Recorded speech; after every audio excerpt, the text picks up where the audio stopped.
Tutor अड्डा 71 में आप सभी लोगों का स्वागत है। ये वीडियो यूपी जीके की मैराथन क्लास की वीडियो है।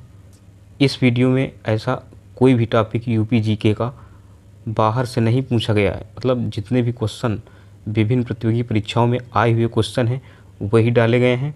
ये एक कंप्लीट क्विक रिवीजन, एग्ज़ाम के टाइम में क्विक रिवीजन आप करके जाइए, बहुत ही लाभ मिलेगा। जैसे कि आप लोग जानते हैं आज के टाइम में यूपी SSSC या अन्य आयोग द्वारा जो परीक्षाएं आयोजित कराई जाती हैं उनमें यूपी जीके का काफ़ी अहम रोल होता है। सीधे हर पेपर में 20 नंबर का क्वेश्चन, चाहे वीपीओ हो, चाहे वीडियो हो, चाहे लेखपाल हो, चाहे जूनियर असिस्टेंट का पेपर हो या लोअर पीसीएस हो, डायरेक्टली यूपी जीके के क्वेश्चन 20 क्वेश्चन हर एक परीक्षा में पूछे जाते हैं। कितना अहम रोल होगा। एक बार इस पीडीएफ को 2 से 3 बार आप देख लीजिए वीडियो को, और पीडीएफ को डाउनलोड करके आप पढ़ लीजिए। 100% गारंटी दे रहा हूँ कि इसमें से 15 से 16 क्वेश्चन, बाकी तो 3 से 4 क्वेश्चन करंट अफेयर से ऑलरेडी पूछे जाते हैं, लेकिन 14 से 15 क्वेश्चन सीधे इस पीडीएफ से आएंगे। आप लोग इस वीडियो को, लगभग 1.5 घंटे की वीडियो होगी, आप लोग इस वीडियो को ज़रूर देखिए, बहुत ही लाभ मिलेगा, ये गारंटी है। चलिए शुरू करते हैं आज की वीडियो।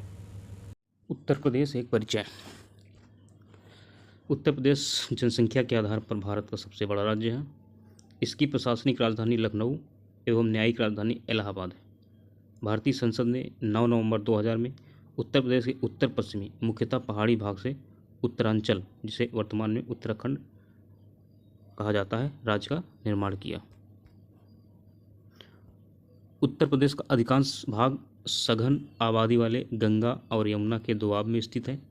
विश्व में केवल 4 राष्ट्र, चीन, भारत, संयुक्त राज्य अमेरिका और इंडोनेशिया की जनसंख्या उत्तर प्रदेश की जनसंख्या से अधिक है। उत्तर प्रदेश की सीमावर्ती देश देश से लगता है उत्तर प्रदेश की सीमा? एक देश से लगती है जो कि नेपाल है, और 8 राज्य व एक केंद्र शासित प्रदेश दिल्ली से यूपी की सीमा लगती है। कौन कौन से राज्य देख लेते हैं। तो ये नेपाल अंतर्राष्ट्रीय सीमा बनाती है उत्तर प्रदेश से, और उत्तर में और कौन कौन से राज्य की सीमा लगती है यूपी से? हिमाचल प्रदेश, उत्तराखंड, और पूर्व में बिहार, झारखंड, छत्तीसगढ़, दक्षिण में मध्य प्रदेश, और पश्चिम में राजस्थान, दिल्ली, हरियाणा, इनकी सीमा उत्तर प्रदेश से लगती है। आगे देख लेते हैं। लोकसभा सीटें टोटल 80 सीटें हैं यूपी में। राज्यसभा सीटें 31। न्यायपालिका इलाहाबाद उच्च न्यायालय जो कि इलाहाबाद में है, और विधानसभा सीटें टोटल 403 सीटें हैं। विधान परिषद सीटें यूपी में 100 सीटें विधान परिषद की हैं, और न्यायालय खंडपीठ इलाहाबाद हाई कोर्ट की एक पीठ लखनऊ में है। जिलों की संख्या 75 जिले हैं यूपी में। राजकीय भाषा हिंदी और उर्दू, यानी कि द्वितीय राजकीय भाषा उर्दू है और प्रथम हिंदी है। क्षेत्रफल उत्तर प्रदेश का कितना है? 2,40,928 वर्ग किलोमीटर। राजकीय पक्षी क्रौंच या सारस, राजकीय पशु बारहसिंघा, और राजकीय फूल पलाश या टेसू।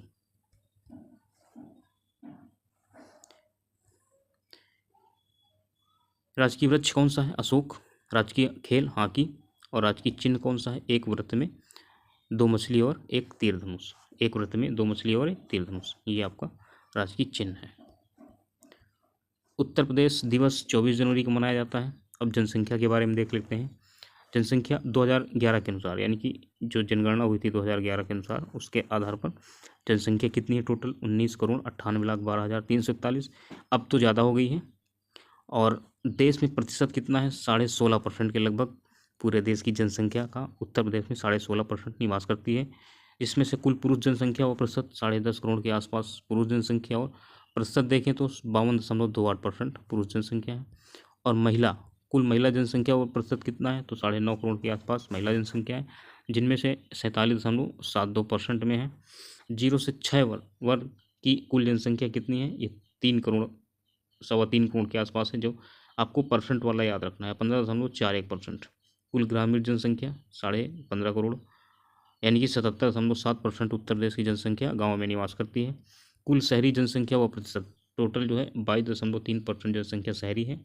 देश की कुल नगरीय शहरी जनसंख्या में उत्तर प्रदेश की शहरी जनसंख्या प्रतिशत कितना है? 11.79%। महाराष्ट्र के बाद दूसरा स्थान उत्तर प्रदेश का है। 2001 से 11 के दौरान औसत 10 की वृद्धि कितनी है?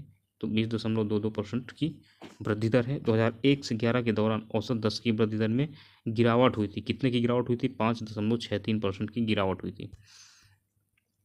फिर इसके बाद है 2001-11 के दौरान पुरुषों की जनसंख्या में वृद्धि दर कितनी हुई थी? 19.31% की वृद्धि दर हुई थी। और 2001-11 के दौरान महिलाओं की जनसंख्या में वृद्धि दर कितनी हुई थी? 21.23%। ये इंपॉर्टेंट, इनको याद रखना है। 2001-11 के दौरान महिलाओं का वृद्धि दर पुरुषों से कितना परसेंट अधिक? आप यहाँ से आप निकाल ही सकते हो, तो 1.92% अधिक है। फिर है देश के सभी राज्यों में मध्य दशकीय वृद्धि दर के मामले उत्तर प्रदेश का 14वां स्थान है। उत्तर प्रदेश का औसत जनघनत्व कितना है? 829 व्यक्ति प्रति वर्ग किलोमीटर। ये आपको याद रखना है, कितना है? 829 व्यक्ति प्रति वर्ग किलोमीटर। 2001 से 11 के मध्य उत्तर प्रदेश के औसत जनघनत्व में कितनी की वृद्धि हुई थी? 139 की वृद्धि हुई थी। और राज्यों व जनघनत्व के मामले में देश के सभी राज्यों व संघ शासित प्रदेशों के मध्य उत्तर प्रदेश का स्थान 9वां था। केवल राज्यों में स्थान 4था था। उत्तर प्रदेश का औसत लिंगानुपात कितना है? उत्तर प्रदेश का औसत लिंगानुपात कितना है? तो ये 912 प्रति 1000 पुरुषों पर 912 महिलाएं। अनुसूचित जातियों में लिंगानुपात कितना था? तो 907 था प्रति 1000 जनसंख्या पर 907 महिलाएं। अनुसूचित जनजातियों में औसत लिंगानुपात कितना है? 951। 2001 से 11 के मध्य वयस्क लिंगानुपात में कितने की वृद्धि हुई? 14 की वृद्धि हुई थी। उत्तर प्रदेश की औसत साक्षरता दर, मोस्ट इंपॉर्टेंट क्वेश्चन, तो ये 67.70%। ये औसत साक्षरता दर है। ये उत्तर प्रदेश क्रम से 29वां राज्य है। और 2001 से 11 के मध्य उत्तर प्रदेश की औसत साक्षरता दर में कितने की वृद्धि हुई थी? 11.34 की वृद्धि हुई थी। अब पुरुष साक्षरता दर कितनी? 77.30। और महिला साक्षरता दर कितनी? 57.20। यहाँ आप औसत जब इनका दोनों का निकालेंगे तो यहाँ पे औसत साक्षरता दर 67.70% आ जाएगी। उत्तर प्रदेश की जनसंख्या का तुलनात्मक अध्ययन। सबसे जनसंख्या की दृष्टि से 3 सबसे बड़े नगर निगम क्षेत्र कौन कौन से हैं? सबसे जनसंख्या सबसे ज़्यादा किस नगर निगम में है? लखनऊ में। यानी कि यहाँ पे आप दे सकते हैं, यहाँ पे टोटल ये 28 लाख से भी ज़्यादा लखनऊ की जनसंख्या है। कानपुर दूसरा नंबर है कानपुर का, और तीसरा गाजियाबाद का है। तो आपको ये ध्यान रखना है कि जनसंख्या की दृष्टि से 3 सबसे बड़े नगर निगम क्षेत्र कौन से हैं? पहले नंबर पर कानपुर, पहले नंबर पर लखनऊ है, दूसरे नंबर पर कानपुर है, और तीसरे नंबर पर गाजियाबाद है। ये आपको ध्यान रखना है। फिर है उत्तर प्रदेश प्रशासनिक आंकड़े। यहाँ पर कुल जिले 75 हैं, जनगणना में शामिल कुल जिले 71, और वैधानिक नगर 648, 1 से 10 लाख आबादी वाले नगर 64। यानी कि जो है 10 लाख की आबादी वाले नगर 64 नगरों की जो जनसंख्या है 10 लाख से अधिक है। 10 लाख से अधिक आबादी वाले शहर कितने हैं? 7 हैं। कुल तहसील 351, कुल नगर निगम 17, और ये चीज़ें जो है आपकी जो है बढ़ गई हैं, तो इनको आपको नहीं याद रखना है। न्याय पंचायतें कितनी हैं? 8,135 हैं। ग्राम पंचायतें 59,073, और कुल गाँव 1.6 लाख। जिलेवार जनसंख्या, यानी कि सबसे सर्वाधिक जनसंख्या वाला जिला कौन सा है? इलाहाबाद। क्रम है इसका याद करने का, इमुगा आल, यानी कि इलाहाबाद, मुरादाबाद, गाजियाबाद, आजमगढ़ और लखनऊ। क्रम है ये। सर्वाधिक जनसंख्या वाले 5 जिले कौन से हैं? इलाहाबाद, मुरादाबाद, गाजियाबाद, आजमगढ़, लखनऊ। मछीसराल, ये ट्रिक है याद करने की। तो सबसे कम जनसंख्या महोबा की, उससे ज़्यादा चित्रकूट की, हमीरपुर, श्रावस्ती, ललित। तो याद रखना है।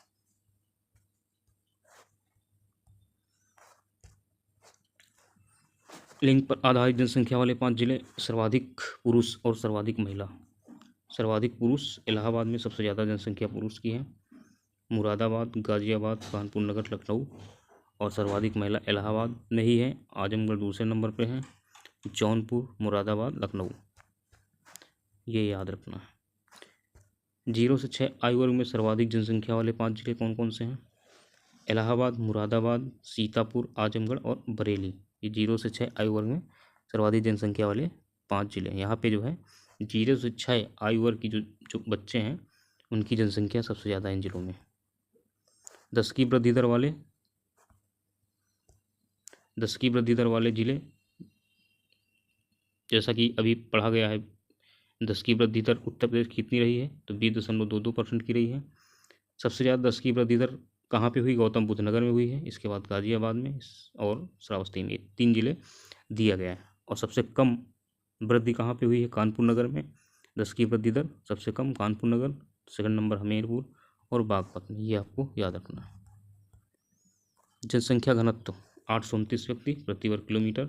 सबसे ज़्यादा जनसंख्या का घनत्व जो है गाजियाबाद का है, इसके बाद बनारस का है और लास्ट में लखनऊ। 3 जिले सबसे ज़्यादा जनसंख्या घनत्व वाले ये 3 जिले हैं, गाजियाबाद, बनारस, लखनऊ। सबसे कम जनसंख्या घनत्व ललितपुर का है, 242 व्यक्ति प्रति वर्ग किलोमीटर, ये याद रखना है। 242 व्यक्ति प्रति वर्ग किलोमीटर सबसे कम जनसंख्या घनत्व वाला जिला ललितपुर है, उससे ज़्यादा फिर सोनभद्र, फिर हमीरपुर, ये 3 जिले याद रखना है। इसके बाद सर्वाधिक साक्षरता वाले 3 जिले कौन कौन से हैं? वैसे भी औसत साक्षरता दर उत्तर प्रदेश की कितनी? 67.7%। तो सबसे सर्वाधिक साक्षरता वाले 3 जिले कौन से? गौतम बुद्ध नगर की सर्वाधिक सबसे ज़्यादा साक्षरता दर है, और कानपुर नगर, इसके बाद औरैया। और सबसे कम यानी कि सबसे कम साक्षरता दर वाला जिला श्रावस्ती है, बहराइच और बलरामपुर इसके बाद। तो सबसे कम श्रावस्ती की साक्षरता दर है, इसके बाद बहराइच, इससे जो है बाद बलरामपुर। अब यहाँ पे दिया हुआ है पुरुष साक्षरता और महिला साक्षरता का अलग अलग दिया हुआ है। तो पुरुष साक्षरता कितनी है? औसत पुरुष साक्षरता 73.3%, 77.3%। सबसे ज़्यादा गौतम बुद्ध नगर की ही साक्षरता है दर है, चाहे पुरुष में हो और चाहे औसत में हो। इसके बाद औरैया, इटावा, ये 3 जिले क्रमशः हैं। और सबसे कम पढ़ा लिखा जिला कौन सा है? श्रावस्ती, इसके बाद बहराइच, बलरामपुर। महिला साक्षरता दर औसत कितना है? 57.20%। और सबसे ज़्यादा महिला मतलब किस ज़िले की महिलाएं पढ़ी लिखी हैं? कानपुर नगर की, इसके बाद लखनऊ और इसके बाद गौतम बुद्ध नगर की। और अंतिम 3 जिले कौन कौन से हैं? श्रावस्ती, यानी कि श्रावस्ती में चाहे पुरुष में हो चाहे महिला में, सबसे कम पढ़ी लिखी हैं। इसके बाद बलरामपुर, बहराइच। सर्वाधिक लिंगानुपात वाले जो है 3 जिले कौन से हैं? जौनपुर का सबसे ज़्यादा है, आजमगढ़, देवरिया, ये याद रखना है, जौनपुर, आजमगढ़, देवरिया, ये सर्वाधिक लिंगानुपात वाले जिले हैं। सबसे कम लिंगानुपात कहाँ का है? यानी कि जो है गौतम बुद्ध नगर, बागपत या हमीरपुर, ये दोनों जो है जिले सेम ही हैं, बराबर बराबर लिंगानुपात यहाँ का है। और कानपुर नगर, ये अंतिम 3 जिले, इसको याद रखना है।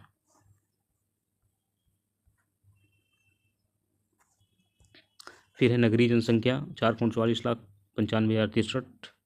नगरीय जनसंख्या वाले सर्वाधिक शीर्ष 3 जिले कौन से हैं? गाजियाबाद सबसे ज़्यादा नगरीय जनसंख्या रहती है, उसके बाद लखनऊ और कानपुर।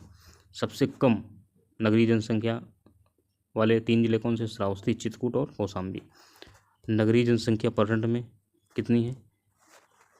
सबसे ज़्यादा परसेंट नगरीय जनसंख्या वाला जिला कौन सा है जनसंख्या प्रतिशत में? गाजियाबाद, लखनऊ, फिर कानपुर। और अंतिम जनसंख्या नगरीय जनसंख्या का प्रतिशत जो अंतिम जिले कौन से हैं? श्रावस्ती, कुशीनगर और महाराजगंज। इसी तरह ग्रामीण जनसंख्या उत्तर प्रदेश की ग्रामीण जनसंख्या कितनी है? 77.73%। और सबसे ज़्यादा गाँव में रहने वाले लोग इलाहाबाद में, फिर आजमगढ़ और फिर जौनपुर में। इसी तरह अंतिम 3 जिले गौतम बुद्ध नगर, महोबा और हमीरपुर। अनुसूचित जाति जनसंख्या देख लेते हैं। अनुसूचित जाति सबसे ज़्यादा कहाँ पे रहती है? ये रहती है सीतापुर में, सबसे ज़्यादा अनुसूचित जनसंख्या सीतापुर, इसके बाद इलाहाबाद और हरदोई, ये 3 जिले क्रम से हैं। अंतिम यानी कि यहाँ सबसे कम अनुसूचित जाति रहती है बागपत में और श्रावस्ती, इसके बाद गौतम बुद्ध नगर। अब यहाँ अनुसूचित जनजाति के परसेंट देख लेंगे। कौशाम्बी में सबसे ज़्यादा प्रतिशत है, और सीतापुर, इसके बाद हरदोई, और अंतिम बागपत, बरेली और बलरामपुर, ये याद रखेंगे। इसके बाद अनुसूचित जनजाति जनसंख्या, अनुसूचित जनजाति सबसे ज़्यादा सोनभद्र में है, फिर बलिया, देवरिया, सोनभद्र, बलिया, देवरिया, यहाँ पे सबसे ज़्यादा अनुसूचित जनजाति रहती है। और सबसे कम बागपत में अनुसूचित जनजाति रहती है, इसके बाद कन्नौज ज़्यादा, उससे ज़्यादा बदायूं में। अनुसूचित जनजाति का प्रतिशत सबसे ज़्यादा सोनभद्र में भी है, उसी में है, फिर ललितपुर में, फिर देवरिया में। और सबसे कम अनुसूचित जनजाति प्रतिशत वाला जिला बागपत है, इसके बाद कन्नौज, फिर बदायूं।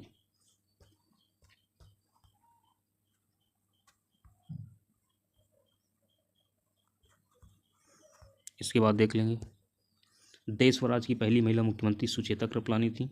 देश व राज्य की पहली महिला राज्यपाल सरोजिनी नायडू। सर्वाधिक बार मुख्यमंत्री सुश्री मायावती 4 बार की मुख्यमंत्री रह चुकी हैं। स्वतंत्रता के बाद प्रथम विधानसभा अध्यक्ष राजेश पुरुषोत्तम दास जी। टंडन थे। प्रथम लोकायुक्त विश्वंभर दयाल थे। प्रथम प्रोटेम स्पीकर कौन थे? फतेह बहादुर सिंह। उत्तर प्रदेश का कुल क्षेत्रफल इतने वर्ग किलोमीटर जो पढ़ चुके हैं, जिसमें सर्वाधिक क्षेत्रफल वाला जिला लखीमपुर खीरी है और सबसे कम क्षेत्रफल वाला जिला कौन सा है? हापुड़ है। ये आपको याद रखना है। ये 660 वर्ग किलोमीटर, 660 वर्ग किलोमीटर सबसे कम, और इसका सबसे ज़्यादा है लखीमपुर खीरी का सबसे ज़्यादा है।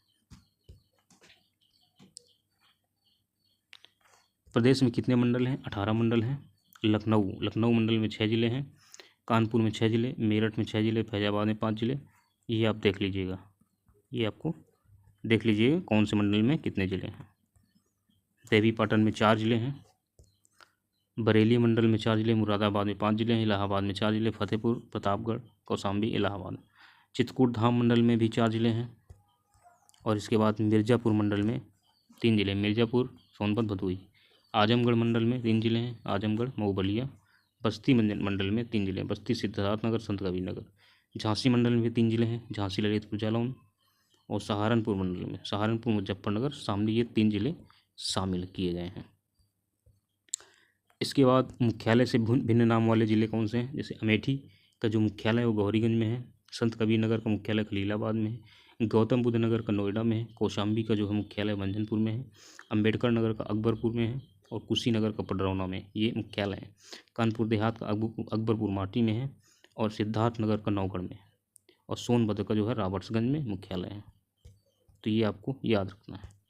और उरई, जालौन का उरई है मुख्यालय, फर्रुखाबाद का फतेहगढ़ है, और संभल का पवासा में है, ये याद रखना है। नगर निगम वाले नगर अब देख लेते हैं।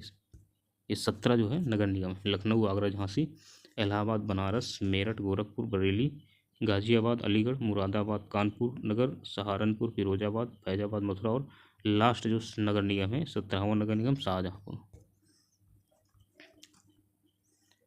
फिर इसके बाद देख लेते हैं नदी तंत्र, झीलें, सिंचाई व भूगर्भ जल। गंगा सबसे ज़्यादा प्रदूषित होती है कहाँ पे? कन्नौज से लेकर बनारस के बीच गंगा सबसे ज़्यादा प्रदूषित होती है। गंगा में सर्वाधिक बीओडी, बायोलॉजिकल ऑक्सीजन डिमांड मिलता है कानपुर से इलाहाबाद के मध्य तक।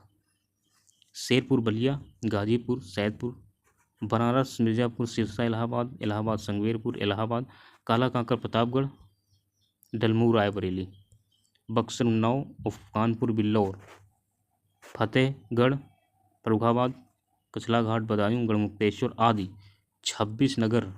कितने नगर? 26 नगर किस नदी के तट पर है? ये गंगा नदी के तट पर है। कितने नगर है गंगा नदी के तट पर? 26 नगर है। फिर इसके बाद है उत्तर प्रदेश में गंगा नदी की लंबाई कितनी है? लगभग 900 किलोमीटर है। राज्य में सर्वाधिक, वैसे टोटल गंगा नदी की लंबाई 2500 किलोमीटर है, लेकिन उत्तर प्रदेश में 900 किलोमीटर है। राज्य में सर्वाधिक 133 किलोमीटर गंगा तट वाला जिला कौन सा है? बदायूं। यानी कि बदायूं में लगभग गंगा जी जो है 133 किलोमीटर बहती हैं। यमुना कितने जिलों से होकर बहती हैं? तो 19 जिलों से होकर बहती हैं। यमुना जो है 19 जिलों से होकर बहती हैं। जौनपुर, सुल्तानपुर, लखनऊ ये गोमती नदी के तट पर हैं। 3 जिले जौनपुर, सुल्तानपुर, लखनऊ गोमती नदी के तट पर हैं। अयोध्या, गोला, बड़हलगंज, बरहज ये सरयू नदी के तट पर हैं। गोरखपुर, बरहज ये राप्ती नदी के तट पर हैं। बांदा केन नदी के तट पर है। हमीरपुर बेतवा नदी के तट पर है। चित्रकूट पैसविनी यानी कि मंदाकिनी नदी के तट पर है। सोनभद्र सोन नदी के तट पर है। मुरादाबाद रामगंगा नदी तट पर है। प्रतापगढ़ सई नदी के तट पर है। ये आपको याद रखना है। अब है उत्तर प्रदेश की संस्कृति। उत्तर प्रदेश की संस्कृति, स्थापत्य, सबसे पहला है स्थापत्य। सहित महत ये कहाँ पर बना है? ये श्रावस्ती में है। रामाभार स्तूप कहाँ पे है? कुशीनगर में है। धमेक स्तूप कहाँ पे है? सारनाथ में है। घोषित राम मठ कौशाम्बी में है। कनक भवन अयोध्या में है। कामतगिरी पर्वत चित्रकूट में है। कालिंजर दुर्ग बांदा में है। और देवशरीफ बाराबंकी में है। देवशरीफ बाराबंकी में है। 84 गुंबद कालपी जालौन में है। जामा मस्जिद मुरादाबाद में है। अटाला मस्जिद जौनपुर में है। वृंदावन मंदिर मथुरा में है। जेके मंदिर कानपुर में है। विश्वनाथ मंदिर बनारस में है। देवी पाटन मंदिर तुलसीपुर। भारत माता मंदिर बनारस में है।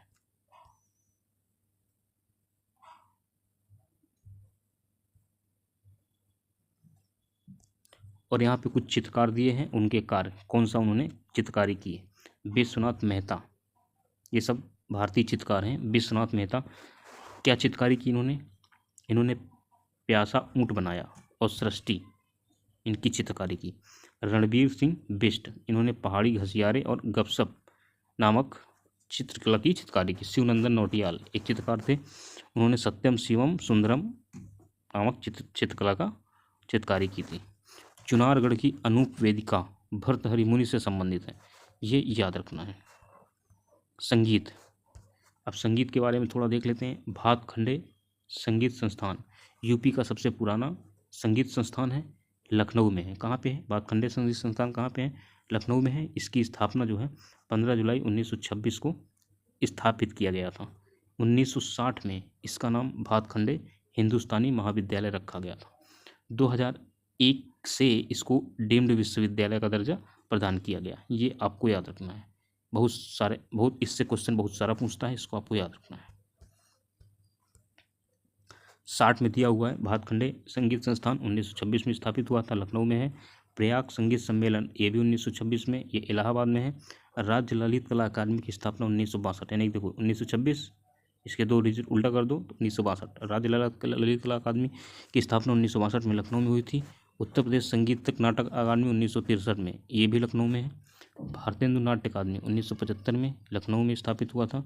और राष्ट्रीय कथक संस्थान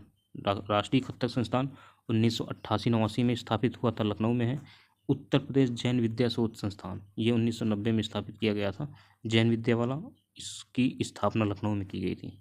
अब यहाँ पे कुछ घराने हैं, आप ये घराना और उनसे संबंधित जो है संगीतज्ञ के नाम आपको थोड़ा सा याद रखना है। जैसे कि आगरा घराना, अलखदास, मलूकदास, मधुरस रामास्वामी, ये आगरे घराना के थे।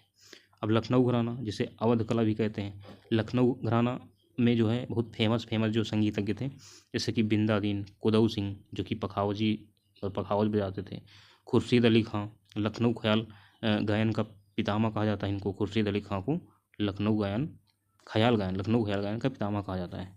शंभू महाराज, बिरजू महाराज, बेगम अख्तर, वाजिद अली शाह, जिन्हें अख्तर पिया के नाम से जानते हैं, ये सब लखनऊ घराने के थे।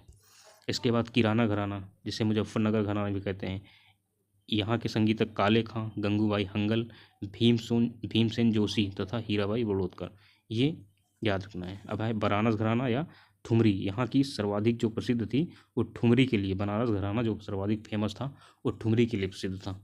तो ठुमरी एक ही कौन सी थी कलाकार? गिरिजा देवी, सितारा देवी, रसूलन बाई, ये टप्पा शैली की थी रसूलन बाई। किशन महाराज जो कि तबला बजाते थे, ये कौन से? किशन महाराज, गिरिजा देवी, सितारा देवी, ये सब बनारस घराना में थे। अब ये है अतरौली घराना मल्लिकार्जुन मंसूर चांद खां, यह घराना ध्रुपद धमार गायन के लिए प्रसिद्ध था। तो ये आपको याद रहना है, इसको आप देख लीजिए। सहारनपुर घराना, जकीरुद्दीन खां, नसीर फयाजुद्दीन डागर, नेमत खां सदारंग, ये सब आप याद रखिए। अब यहाँ पे देख लेते हैं इलाहाबाद। जैसे इलाहाबाद जो किस लिए है? ये संगीतज्ञों से जुड़ा था। जैसे यहाँ केसरबाई जानकीबाई छप्पन छुरी, केसरबाई जानकीबाई उर्फ छप्पन छुरी, यानी कि जानकीबाई का दूसरा नाम छप्पन छुरी के नाम से जाना जाता। तो ये सब इलाहाबाद से संबंधित थी। अब आगे देखते हैं कलाकार और वो किस क्षेत्र में ख्याति प्राप्त उनको थी, इसको देखते हैं। हरिप्रसाद चौरसिया तथा रघुनाथ सेठ, ये जो है बांसुरी बजाया करते थे, यानी ये बांसुरी वादन के क्षेत्र में फेमस थे। नज़ीर खां, ये सारंगी बजाते थे। करामातुल्लाह खां सरोद बजाते थे। किशन महाराज और गुदई महाराज, ये दोनों जो है तबला वादन के लिए प्रसिद्ध थे। शंभू महाराज, बिरजू महाराज, अच्छन महाराज और बिंदादीन, जिन्हें सदनपिया नाम से जाना जाता था, ये कथक डांसर थे। शंभू महाराज, बिरजू महाराज, अच्छन महाराज, बिंदादीन, ये सब जो है कथक डांसर थे। श्रीमती एन राजम और बनारस घराना संबंधित थी, ये वायलिन वादक थी। इसके बाद कथक जो है उत्तर प्रदेश का एकमात्र शास्त्रीय नृत्य है। वाजिद अली शाह के दरबार में विकसित इस नृत्य कला के अगुआ ठाकुर प्रसाद थे। यानी कथक नृत्य जो है ये लखनऊ घराना के जो वाजिद अली शाह जो थे उनके दरबार में विकसित हुआ था। अब थोड़ा सा देख लेते हैं लोक नृत्य के बारे में। लोक नृत्य झूला नृत्य, रास नृत्य, चरकुला नृत्य, मयूर नृत्य, ये ब्रज क्षेत्र के नृत्य हैं। चरकुला नृत्य को घड़ा नृत्य भी कहते हैं, क्योंकि यह नृत्य रथ के पहियों पर घड़ा रखकर किया जाता है, ये याद रखना है। अब जो है कुछ बुंदेलखंड के नृत्य हैं जो फेमस नृत्य हैं। सौरा या सायरा यानी कि कृषकों द्वारा किया जाता है, घुरिया प्रजापति द्वारा और राई महिलाओं द्वारा किया जाता है। ये बुंदेलखंड के फेमस नृत्य हैं। अभी और भी हैं बुंदेलखंड के, जैसे कि कार्तिक नृत्य और खयाल नृत्य, ये सब बुंदेलखंड के नृत्य हैं। कटघोड़वा नृत्य ये पूर्वांचल का है। धोबिया नृत्य धोबी वर्ग के द्वारा और नटवरी ये भी अहीर के द्वारा किया जाता है, ये पूर्वांचल के नृत्य हैं। कर्मा एवं शीला खरवार जनजाति द्वारा किया जाता है। और चौला नृत्य ये जो है मिर्जापुर और सोनभद्र के नृत्य हैं। ठड़िया और ढरकहरी ये सोनभद्र के नृत्य हैं। ठड़िया और ढरकहरी ये सोनभद्र के नृत्य हैं। कलाबाजी अवध का है। जोगिनी रामनवमी पर किया जाता है। छोलिया नृत्य जो है राजपूत विवाह के उत्सव पर किया जाता है। धीवर कहारों द्वारा किया जाता है। लठमार दीवानी नृत्य चित्रकूट का नृत्य है। वहाँ पे चित्रकूट में जो है लठमार दीवानी नृत्य किया जाता है। ये नृत्य सारे एग्जाम में पूछे गए हैं, इसलिए यहाँ पे दिया हुआ है। अब यहाँ पे नाटक, यूपी में रासलीला और नौटंकी दो प्रमुख लोक नाट्य हैं, और कानपुर व हाथरस में नौटंकी शैली प्रचलित है। राहुला लोक नृत्य बुंदेलखंड का है। राहुला लोक नृत्य बुंदेलखंड का नृत्य है। राज्य के प्रमुख मेले, उत्तर प्रदेश में सबसे अधिक मेले कहाँ लगते हैं? मथुरा में। कितने? लगभग 86 लगभग मेले मथुरा में लगते हैं। इसके बाद कानपुर में 80 तथा सबसे कम मेले जो है पीलीभीत में लगते हैं। ये आपको याद रखना है। ददरी पशु मेला बलिया का है। बटेश्वर पशु मेला आगरा का है, जिसे ऊँट मेला कहा जाता है। नौचंदी मेला मेरठ का है। गढ़मुक्तेश्वर मेला हापुड़ का है। हरिदास जयंती मथुरा व फतेहपुर सीकरी में मनाया जाता है। देवा शरीफ बाराबंकी में। मुड़िया मेला वृंदावन मथुरा में। सैयद सालार बहराइच में। देवी पाटन मेला बलरामपुर में। फाल्गुन मेला रामपुर में। कलिंजर मेला बांदा में। कैलाश मेला आगरा में। नककटैया मेला बनारस में। शाकंभरी देवी सहारनपुर में। शाकंभरी देवी मेला सहारनपुर में। सोरो मेला कासगंज में। सोरो मेला कासगंज एटा में। परिक्रमा मेला नैमिषारण सीतापुर में। गोकर्णनाथ मेला खीरी में। और गोविंद साहब मेला अम्बेडकर नगर में। ये मेले आपको याद रखना है। वार्षिक उत्सव जो हर वर्ष मनाए जाते हैं। सुलहकुल महोत्सव ये हिंदू मुस्लिम एकता का प्रतीक है, आगरा में मनाया जाता है। सुलहकुल उत्सव ये हिंदू मुस्लिम एकता का प्रतीक है, ये आगरा में मनाया जाता है। राम बारात उत्सव ये भी आगरा में मनाया जाता है। कंपिल महोत्सव ये फर्रुखाबाद में मनाया जाता है। सरधना महोत्सव ये मेरठ में मनाया जाता है। लट्ठमार होलिकोत्सव ये बरसाना मथुरा का महोत्सव है। गंगा महोत्सव ये बनारस में मनाया जाता है। कजली महोत्सव महोबा में मनाया जाता है। कबीर महोत्सव ये मगहर संत कबीर नगर में मनाया जाता है। ताज महोत्सव आगरा फरवरी महीने में आगरा में मनाया जाता है। अब है लोकगीत। आल्हा हरदौल पमारा इसुरी फाग ये सब बुंदेलखंड के लोकगीत का नाम है। कौन कौन? आल्हा हरदौल पमारा इसुरी फाग ये बुंदेलखंड की लोकगीत है। बिरहा कजरी ये पूर्वांचल की हैं। विशेषता कहाँ पर लोकगीत का है? कहाँ की लोकगीत है? बिरहा कजरी बनारस और मिर्ज़ापुर की। बहत्तर बील लावड़ी चैती ये रूहेलखंड की लोकगीत हैं। बहत्तर बील लावड़ी और चैती ये रूहेलखंड की हैं।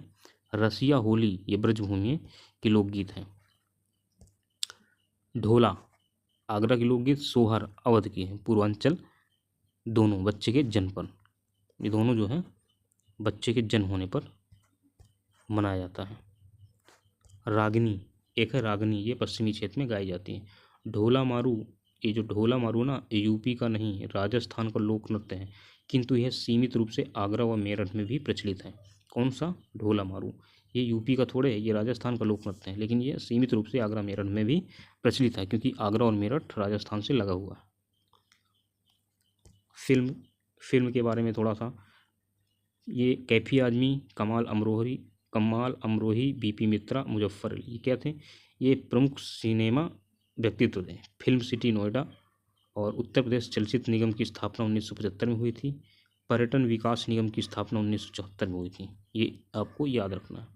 संग्रहालय यूपी में 14 राजकीय संग्रहालय हैं। सबसे पुराना राजकीय संग्रहालय लखनऊ संग्रहालय जो 1863 में स्थापित किया गया था। राजकीय बौद्ध संग्रहालय कहाँ कहाँ पे हैं? गोरखपुर, कुशीनगर और पिपरावा सिद्धार्थनगर, ये 3 जगह पे राजकीय बौद्ध संग्रहालय हैं।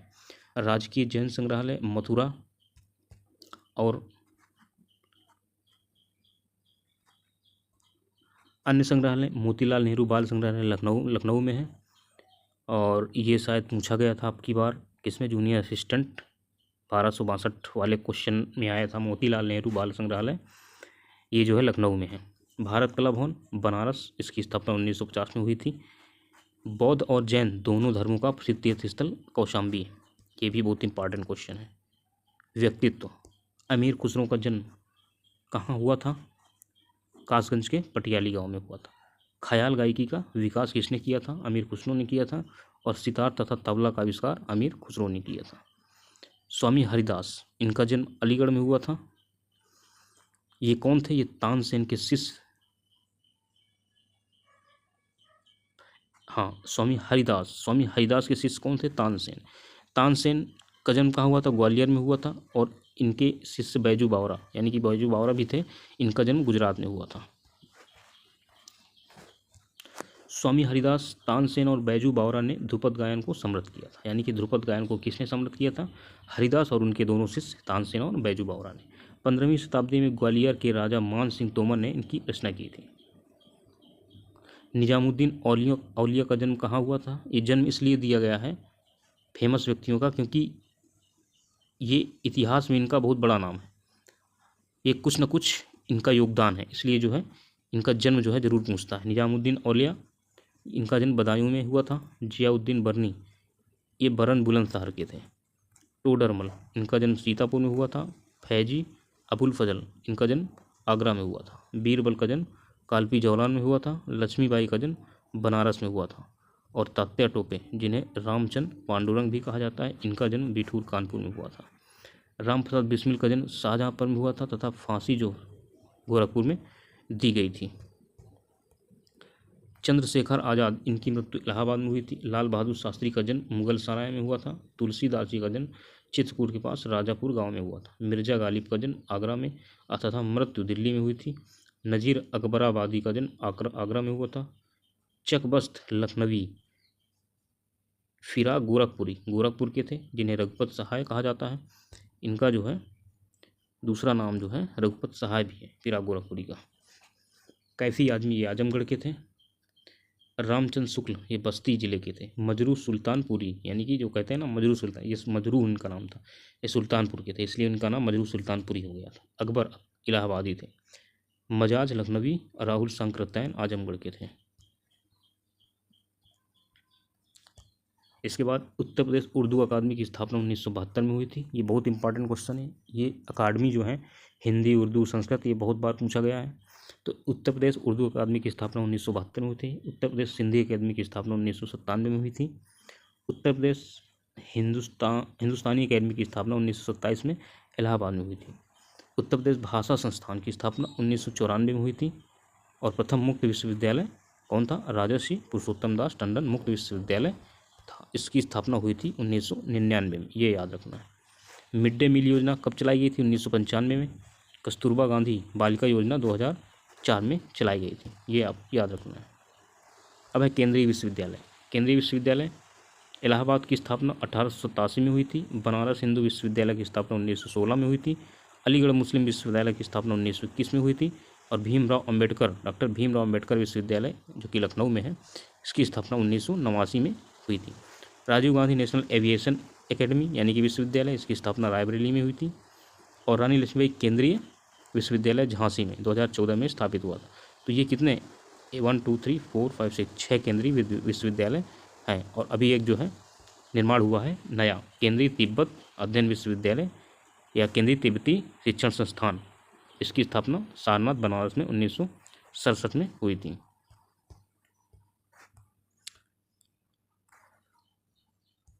उत्तर प्रदेश में कुल कृषि विश्वविद्यालय कुल कितने हैं? 6 कृषि विश्वविद्यालय कितने हैं? 6 विश्वविद्यालय हैं। Acharya Narendra Dev university of agriculture and technology, ये कहाँ पर है? ये फैजाबाद में है। Sardar Vallabh Bhai Patel university of agriculture and technology, Meerut में है। Chandrashekhar Azad university of agriculture and technology, ये कानपुर में है।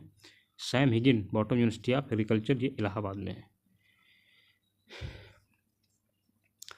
रानी लक्ष्मीबाई केंद्रीय कृषि विश्वविद्यालय एकमात्र केंद्रीय विश्वविद्यालय है झांसी में, बाकी सब राजकीय विश्वविद्यालय हैं, राजकीय कृषि विश्वविद्यालय हैं।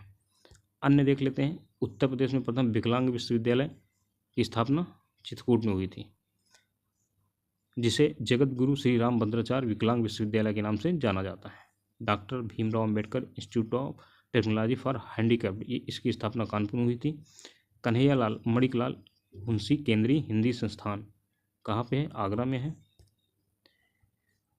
डॉक्टर अंबेडकर के नाम से 2 विश्वविद्यालय यूपी में, कहाँ कहाँ है? एक आगरा में और एक कहाँ पे? कानपुर में। आगरा और लखनऊ में है, आगरा और लखनऊ में। ये क्या है? ये मेडिकल कॉलेज है आगरा वाला, और ये क्या है? लखनऊ में एक ये विश्वविद्यालय है जनरल। जो कल्प योजना किससे संबंधित है? ये कल्प योजना प्राथमिक शिक्षा से संबंधित है। कल्याण पत्रिका का संपादन गीता प्रेस गोरखपुर से किया जाता है। उत्तर प्रदेश उर्दू प्रशिक्षण एवं अनुसंधान केंद्र कहाँ पे है? ये है लखनऊ में। अब देख लेते हैं अर्थव्यवस्था के विषय में। प्राथमिक क्षेत्र, कृषि कैसा क्षेत्र है? प्राथमिक क्षेत्र। उत्तर प्रदेश में कृषि जलवायु क्षेत्र कितने हैं? 9 हैं, यानी कि उत्तर प्रदेश में शस्य जलवायु क्षेत्र कितने हैं? ये हैं 9। उत्तर प्रदेश में मृदा समूह क्षेत्र कितने हैं? ये 8 मृदा समूह क्षेत्र। उत्तर प्रदेश का जो मृदा क्षेत्र का विभाजन किया गया है वो 8 क्षेत्रों में किया गया है। कृषि पारिस्थितिकी क्षेत्र कितने हैं? 20 हैं। उत्तर प्रदेश में आर्थिक क्षेत्र कौन से हैं? ये 4 हैं। उत्तर प्रदेश में आर्थिक क्षेत्र 4 हैं। गेहूं, गन्ना, आलू उत्पादन में उत्तर प्रदेश का प्रथम स्थान है। सर्वाधिक गेहूं गोरखपुर में होता है, सर्वाधिक अफीम बाराबंकी में होता है। लेकिन उत्तर प्रदेश की एकमात्र अफीम फैक्ट्री कहाँ पे है? ये है गाजीपुर में। प्रतापगढ़ आंवला के लिए फेमस है, महोबा पान के लिए फेमस है। पान अनुसंधान एवं प्रशिक्षण केंद्र कहाँ बनाया गया है? महोबा में बनाया गया है। Indian institute of sugar technology, ये कहाँ पे है? कानपुर में है। Indian institute of sugar technology कहाँ पे है? कानपुर में है। दलहन अनुसंधान संस्थान, ये भी कानपुर में है। नेशनल बॉटेनिकल गार्डन, ये लखनऊ में है। केंद्रीय पक्षी रिसर्च इंस्टीट्यूट कहाँ पे है? रायबरेली, इज्जतनगर, रायबरेली नहीं बरेली में। केंद्रीय पक्षी रिसर्च इंस्टीट्यूट इज्जतनगर बरेली में। National research centre for meet, ये मथुरा में है। गन्ना शोध परिषद कहाँ पे है? शाहजहाँपुर। इसकी स्थापना 1976-77 में हुई थी। और लाल बहादुर शास्त्री गन्ना किसान विकास संस्थान, ये लखनऊ में। गन्ना किसान विकास संस्थान कहाँ पे? लखनऊ में है। जबकि गन्ना शोध परिषद शाहजहाँपुर में। स्थापना 1976-77 में हुई थी। केंद्रीय आलू अनुसंधान संस्थान, ये कहाँ पे है? ये शिमला में है। किसान मित्र योजना 18 जून 2001 को शुरू की गई थी। और किसान बही योजना 1992 में शुरू की गई थी। सामाजिक वानिकी योजना 1976 में शुरू की गई थी।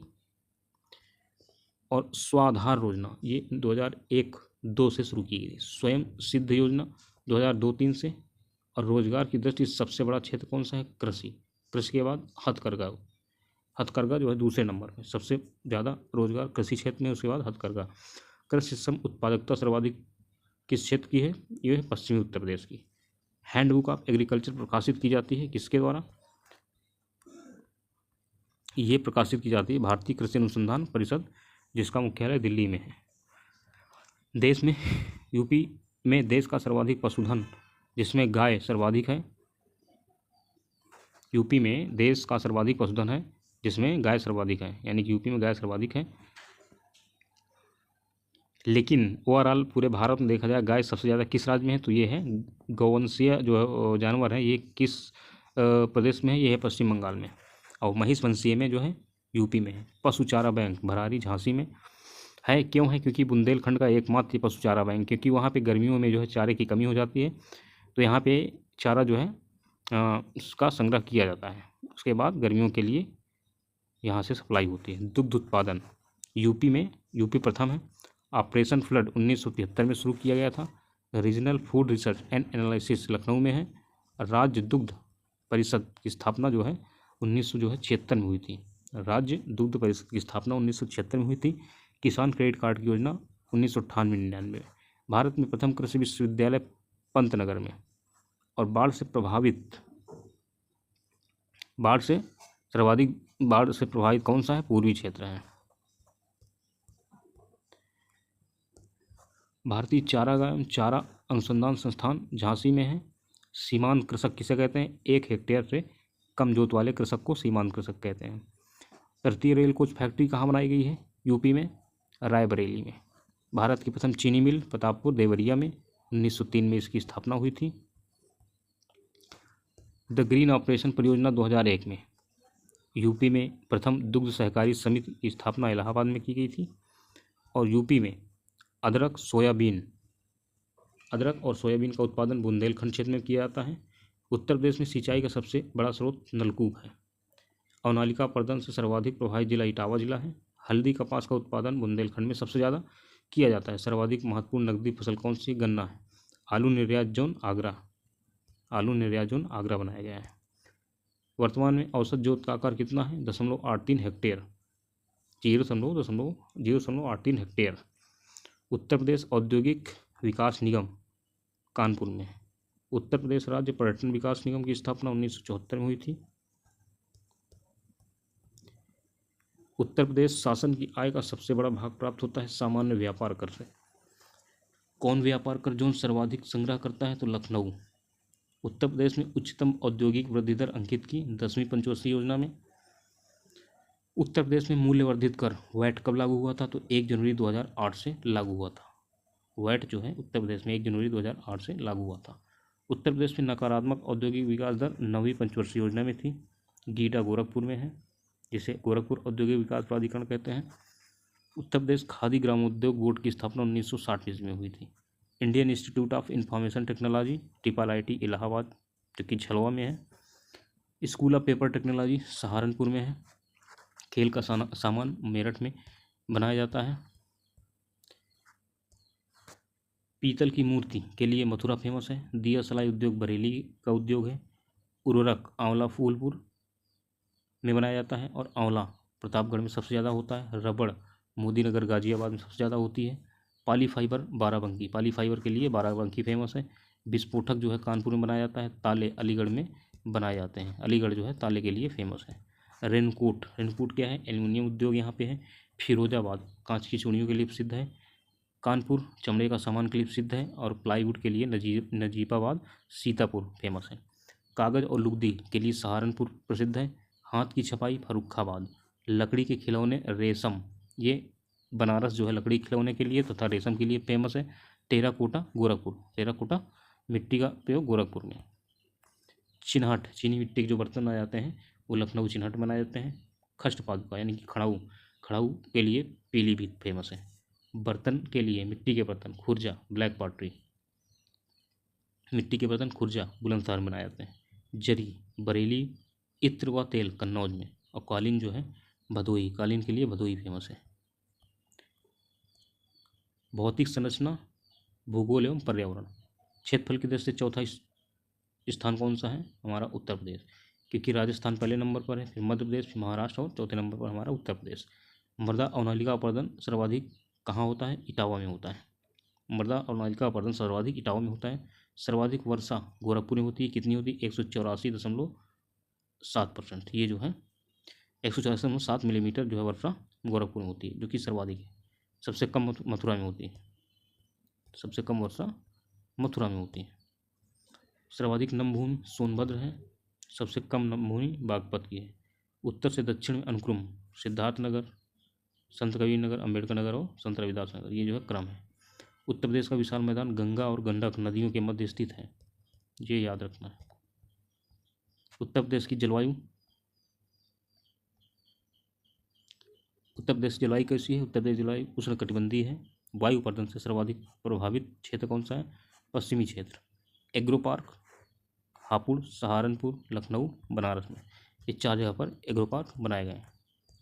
अब है नदी तंत्र। गंगा बिजनौर जिले में यूपी में प्रवेश करती है। गंगा जो है बिजनौर जिले में यूपी में प्रवेश करती है। गंगा कन्नौज से बनारस के बीच सर्वाधिक प्रदूषित होती है। गंगा जो है कन्नौज से बनारस के बीच सर्वाधिक प्रदूषित होती है। हल्दिया इलाहाबाद गंगा नदी राष्ट्रीय राजमार्ग 1 है, 28 जिलों में बहती है। गंगा जो है 28 जिलों में बहती है। यमुना 19 जिलों में बहती हुई गंगा के दाएं इलाहाबाद में मिलती है। हमीरपुर, इसमें हमीरपुर के पास बेतवा, बांदा के पास केन नदी मिलती है। यमुना नदी में हमीरपुर के पास बेतवा और बांदा के पास केन नदी मिलती है। यह सहारनपुर के फैजाबाद से यूपी में प्रवेश करती है, यानी कि ये सहारनपुर में, यमुना जो है उत्तर प्रदेश में कहाँ प्रवेश करती है, किस जिले से, सहारनपुर में। शारदा यानी कि काली नदी पीलीभीत जिले में प्रवेश करती है। शारदा जो है पीलीभीत जिले में प्रवेश करती है तथा सीतापुर के पास घाघरा नदी में मिल जाती है। सीतापुर के पास घाघरा नदी में मिल जाती है। गोमती गाजीपुर के कैथी नामक स्थान पर गंगा नदी में मिल जाती है। अब है सिंचाई। सिंचाई देख लेते हैं। केन बेतवा लिंक परियोजना किसका हिस्सा है, नदी जोड़ो परियोजना का हिस्सा है। सर्वप्रथम 1830 ईस्वी में पूर्वी यमुना नहर कहाँ से निकाली गई है, अगर पूछे कि सबसे पहले कौन सी नहर निकाली गई है तो पूर्वी यमुना नहर निकाली गई है। कब निकाली गई है तो 1830 में निकाली गई, और किस नदी से निकाली गई तो यमुना नदी से निकाली गई है। यह वह 1840 से 54 में ऊपरी गंगा नहर का निर्माण हुआ था। सिंचाई के साधन कौन कौन है, नलकूप, नहर, कुएं यूपी में। लेकिन देश में नलकूप सिंचाई जो है कब शुरू हुआ था, 1930 ईस्वी से शुरू हुआ था। सर्वाधिक नहरें लंबाई में कहाँ पे हैं तो रायबरेली में, सबसे अधिक नहरें रायबरेली में हैं। निचली गंगा नहर 1878 में बनाई गई थी, ये नरौरा में गंगा से निकाली गई है। नरौरा नामक स्थान पर गंगा से निकाली गई है। नरौरा कहाँ है, बुलंदशहर में है। सर्वाधिक लंबी नहर कौन सी है, शारदा नहर है। माता टीला राजघाट रानी लक्ष्मीबाई परीक्षा बांध किस नदी पर है, बेतवा नदी पर बनाया गया है। कौन कौन सा बांध, माता टीला, राजघाट, रानी लक्ष्मीबाई बांध और परीक्षा बांध, ये सब बेतवा नदी पर बनाया गया है। रामगंगा बांध रामगंगा नदी पर है, जो 128 मीटर है, यानी कि पूरे उत्तर प्रदेश का सबसे ऊंचा बांध है, सर्वाधिक ऊंचा बांध है रामगंगा बांध। मोदहा बांध बीरवा नदी पर है, ये कहाँ पे है, हमीरपुर पे। अर्जुन बांध अर्जुन नदी पर हमीरपुर में, ये भी है। बाणसागर बांध ये सोन नदी पर बनाया गया है। ये बाणसागर बांध जो है किस किस राज्य की संयुक्त परियोजना है, तो ये उत्तर प्रदेश, मध्य प्रदेश और बिहार तीनों राज्य की संयुक्त परियोजना है। मेजा बांध ये किस नदी पर बनाया गया है, बेलन नदी पर मिर्जापुर में बनाया गया है, ये आपको याद रखना है। फिर है पथरई बांध पथरई नदी पर, यह झांसी में बनाया गया है। रिहंद बांध रिहंद नदी सोनभद्र में बनाया गया है, ये आपको याद रखना है।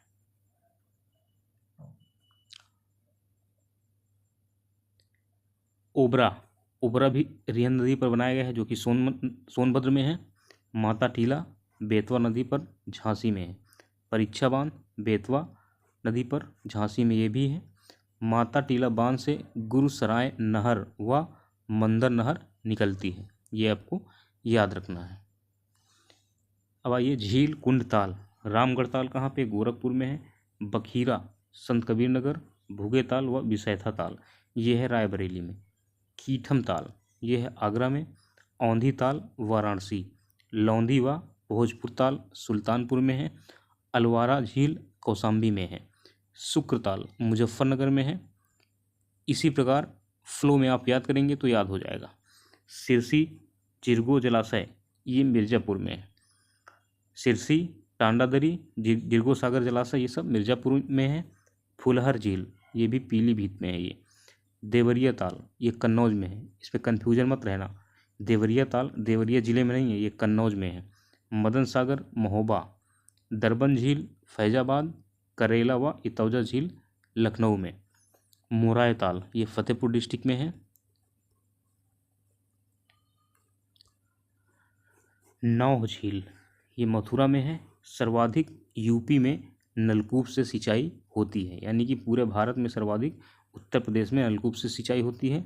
यूपी में सर्वाधिक सिंचाई जो नलकूप से होती है वो मध्य क्षेत्र में होती है, ये आपको याद रखना है। गोकुल बैराज परियोजना किस समस्या से निपटने के लिए बनाई गई थी, तो पेयजल समस्या से निपटने के लिए गोकुल बैराज परियोजना बनाई गई थी। ये कहाँ पर है, ये मथुरा और गोकुल के बीच में बनाई गई है। खनिज संसाधन देख लेते हैं। यूपी राज्य खनिज विकास निगम की स्थापना 1974 में हुआ था।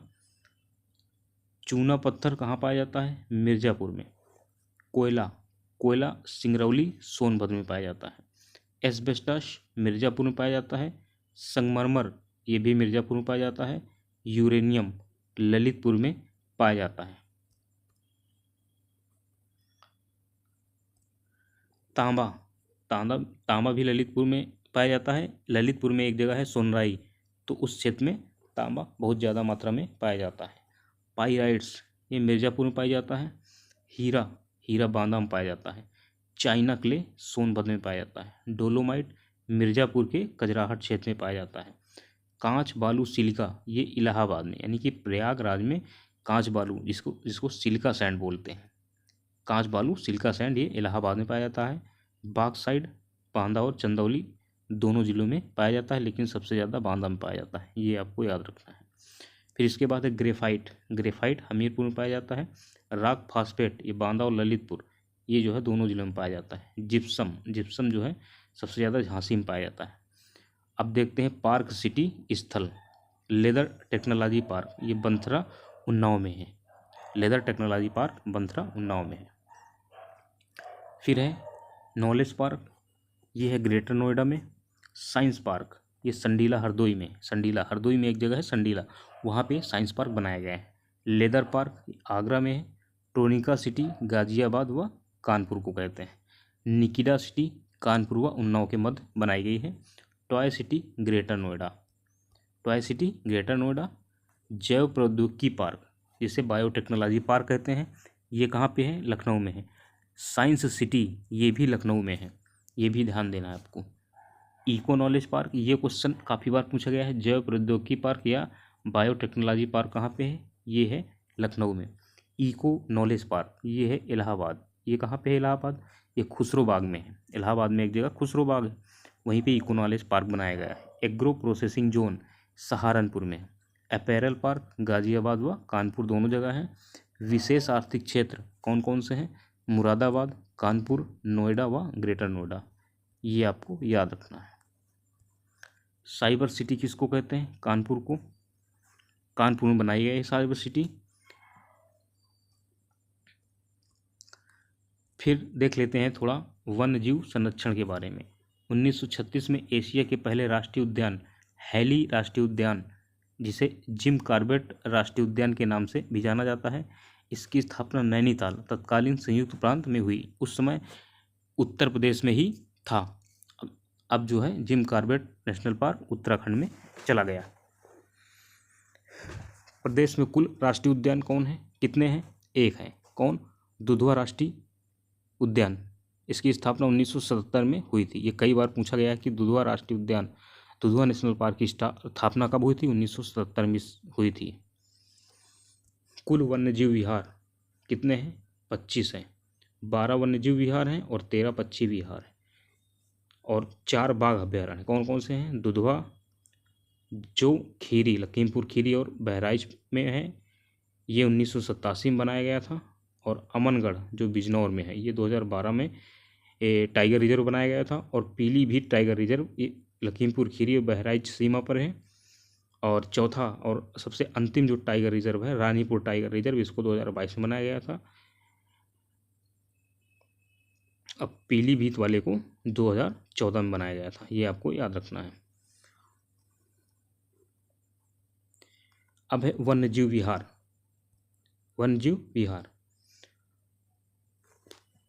प्रथम वन्यजीव विहार चंदपभा चंदौली में है। चंदपभा वन्यजीव विहार चंदौली में, इसकी स्थापना 1957 में हुई थी। और सबसे बड़ा वन्यजीव विहार हस्तिनापुर वन्यजीव विहार जो कि सहारनपुर में है। इसका क्षेत्रफल 2073 वर्ग किलोमीटर है, इसको याद रखना है।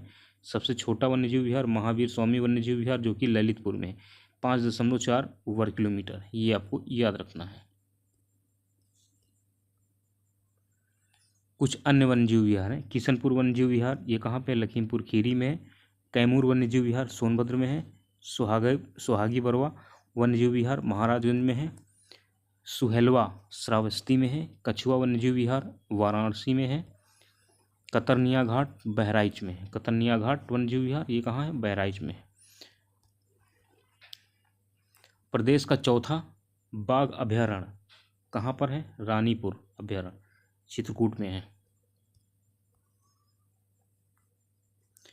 अब पक्षी विहार के बारे में देख लेते हैं। वन्य पक्षी विहार, प्रथम पक्षी विहार कौन सा था? नवाबगंज पक्षी विहार कहाँ पे है? उन्नाव में है। स्थापना कब हुई थी? 1984 में हुई थी। सबसे बड़ा पक्षी विहार कौन सा है? लाख बहोसी पक्षी विहार कन्नौज में है और ये 80 वर्ग किलोमीटर है।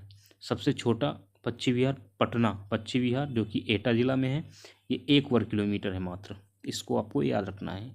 अन्य पक्षी विहार देख लेते हैं। अन्य पक्षी विहार में समसपुर पक्षी विहार रायबरेली में है, सांडी हरदोई बखीरा संत कबीर नगर में, ओखला पक्षी विहार गाजियाबाद और गौतम बुद्ध नगर में है, समान मैनपुरी में है और सुरहाताल पक्षी विहार ये बलिया में है, पार्वती अरंगा पक्षी विहार गोंडा में है, सूर सरोवर पक्षी विहार आगरा में है, भीमराव अम्बेडकर पक्षी विहार ये कहाँ पे है? बेतीकुंडा प्रतापगढ़ में है। ये आपको ध्यान रखना है। भीमराव अम्बेडकर पक्षी विहार बेतीकुंडा प्रतापगढ़ में है। लोकनायक जयप्रकाश पक्षी विहार कहाँ पे है? बलिया में है। लोकनायक जयप्रकाश पक्षी विहार कहाँ पे? बलिया में।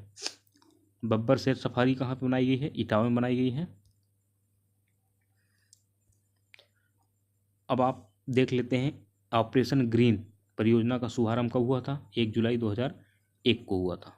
गंगा डॉल्फिन को राष्ट्रीय जलीय जीव घोषित किया गया है। अनुसूचित जनजातियां के बारे में, सर्वाधिक जनसंख्या किस अनुसूचित जनजाति की है? गोंड की है। न्यूनतम जनसंख्या बनरावत की है। वर्तमान में कुल अनुसूचित जनजातियां कितनी हैं? 12 अनुसूचित जनजातियां हैं, जिनमें 2 थारू व बुक्सा पूर्व में तथा 2003 में अन्य 10 जनजातियां जैसे कि गोंड है, खरवार है, सहरिया, पहरिया, बैगा, पंखा पनिका, अगरिया, पठारी, चेरो, भुइयाँ या भुनिया सूचीबद्ध की गई थी। पहले कितनी टोटल? पहले 2 बुक्सा और थारू को जनजाति घोषित किया गया था। इसके बाद 2003 में 10 अन्य जनजातियों को अनुसूचित जनजाति में सूचीबद्ध किया गया। थारू एक जनजाति जो है उसमें क्या है? वो संयुक्त परिवार व विधवा विवाह की प्रथा है। थारू जनजाति में संयुक्त परिवार व विधवा विवाह की प्रथा है। थारू जो है जनजाति दीपावली को शोक पर्व के रूप में मनाते हैं। बुक्सा जनजाति बिजनौर में पाई जाती है। बिजनौर और आगरा 2 जगह, खासकर ज़्यादातर बिजनौर में ये पाई जाती है, थोड़ी बाड़ी आगरा में पाई जाती है। पहरिया, अगरिया, खरवार जनजाति जो है सोनभद्र में पाई जाती है। माहीगीर जनजाति बिजनौर में पाई जाती है। खरवार जनजाति कर्मा नृत्य करती है। अगर पूछा जाए कर्मा नृत्य किस जनजाति का नृत्य है तो ये खरवार जनजाति का नृत्य है। अब थोड़ा देख लेते हैं सड़क परिवहन के बारे में। यूपी का सर्वाधिक लंबा राष्ट्रीय राजमार्ग NH2 है जो 756 किलोमीटर, इसी को ग्रांड ट्रंक रोड भी कहते हैं। उत्तर दक्षिण एवं पूर्व पश्चिम की 6 लेन सड़कें झांसी जिले में एक दूसरे को काटती हैं। उत्तर प्रदेश से शुरू होने वाला सबसे बड़ा राष्ट्रीय राजमार्ग कौन सा है? NH7 है। और GT रोड कहाँ से नहीं गुजरती है? ये अलीगढ़ से नहीं गुजरती है। NH3 पर भोपाल स्थित नहीं है। NH2 पर लखनऊ स्थित नहीं है। ये आपको ध्यान रखना है। अब वायु परिवहन के बारे में देख लेते हैं। हवाई अड्डा और जिला दिया है। खेरिया कहाँ पे है? खेरिया हवाई अड्डा आगरा में है। हिंडन गाजियाबाद में है। बमरौली प्रयागराज में है। चकेरी हवाई अड्डा कानपुर में है। फुरसतगंज हवाई अड्डा रायबरेली में है। सरसावा सहारनपुर में है। भीमराव अम्बेडकर मेरठ में हवाई अड्डा है। अब थोड़ा रेलगाड़ी के बारे में जान लेते हैं। यूपी में प्रथम रेलगाड़ी मार्च 1859 में इलाहाबाद से कानपुर के बीच चलाई गई थी। यूपी में 2 रेल जोन हैं जो भारतीय रेलवे बोर्ड भी हैं, इलाहाबाद और गोरखपुर। ये आपको ध्यान रखना है। फिर है प्रदेश के प्रमुख संस्थान। मोतीलाल नेहरू बाल संग्रहालय लखनऊ में है। इंदिरा गांधी नक्षत्रशाला ये लखनऊ में है। वीर बहादुर सिंह नक्षत्रशाला गोरखपुर में है। आर्यभट्ट नक्षत्रशाला लेजर तकनीकी देश में प्रथम, ये लेजर तकनीक पर आधारित देश की प्रथम नक्षत्रशाला कौन सी है? आर्यभट्ट नक्षत्रशाला जो कि रामपुर में है। जवाहर नक्षत्रशाला इलाहाबाद में है। Doctor Ambedkar Uttar Pradesh police academy ये मुरादाबाद में है। उत्तर प्रदेश वस्त्र प्रौद्योगिकी संस्थान कानपुर में है, बाबा राघव दास मेडिकल कॉलेज गोरखपुर में है, और उत्तर प्रदेश ग्रामीण आयुर्विज्ञान एवं अनुसंधान संस्थान ये सैफई इटावा में है। ये आपको ध्यान रखना है। उत्तर प्रदेश कृषि अनुसंधान परिषद लखनऊ में है। केंद्रीय औषधि एवं सुगंधित पौध संस्थान ये भी लखनऊ में है। फिर है राजा टोडरमल सर्वे एवं भूलेख प्रशिक्षण संस्थान, ये हरदोई में है। आगे doctor Bhimrao Ambedkar institute of technology for handicapped, ये कानपुर में है। पान अनुसंधान एवं प्रशिक्षण केंद्र महोबा में है। केंद्रीय ग्लास एवं सिरेमिक अनुसंधान संस्थान ये खुर्जा में है। उत्तर प्रदेश गन्ना अनुसंधान परिषद ये शाहजहांपुर में है। भारतीय वनस्पति शोध संस्थान ये लखनऊ में है। भारतीय घास एवं चारा अनुसंधान संस्थान ये झांसी में, भरारी झांसी में है। भारतीय साग भाजी शोध संस्थान ये बनारसी में है। केंद्रीय उपोषण संस्थान ये लखनऊ में है। ये कई बार पूछा गया क्वेश्चन है। केंद्रीय उपोषण संस्थान लखनऊ में है। दीनदयाल उपाध्याय पशु चिकित्सा संस्थान ये मथुरा में है। Indian veterinary research institute Izatnagar Bareilly में है। National research centre for agro forestry ये झांसी में है। National institute of sugar cane research ये लखनऊ में है। केंद्रीय चर्म अनुसंधान संस्थान ये कानपुर में है।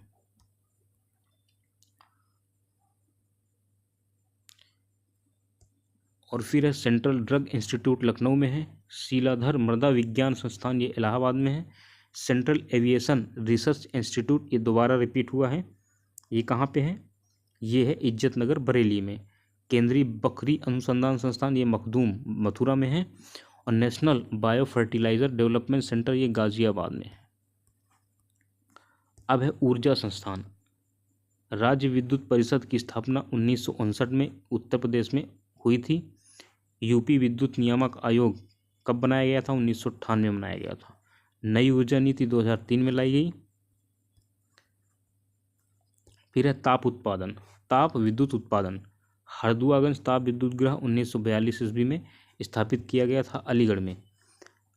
किसके सहयोग से पुनरुद्धार किया गया था? 1968 में जो है रूस के सहयोग से इसका पुनरुद्धार किया गया था।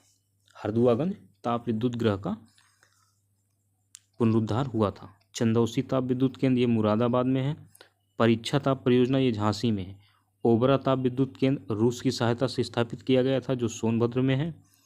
और एक है अनपरा डी ताप विद्युत परियोजना, ये जापान के सहयोग से, अनपरा वाला जापान के सहयोग से सोनभद्र में है।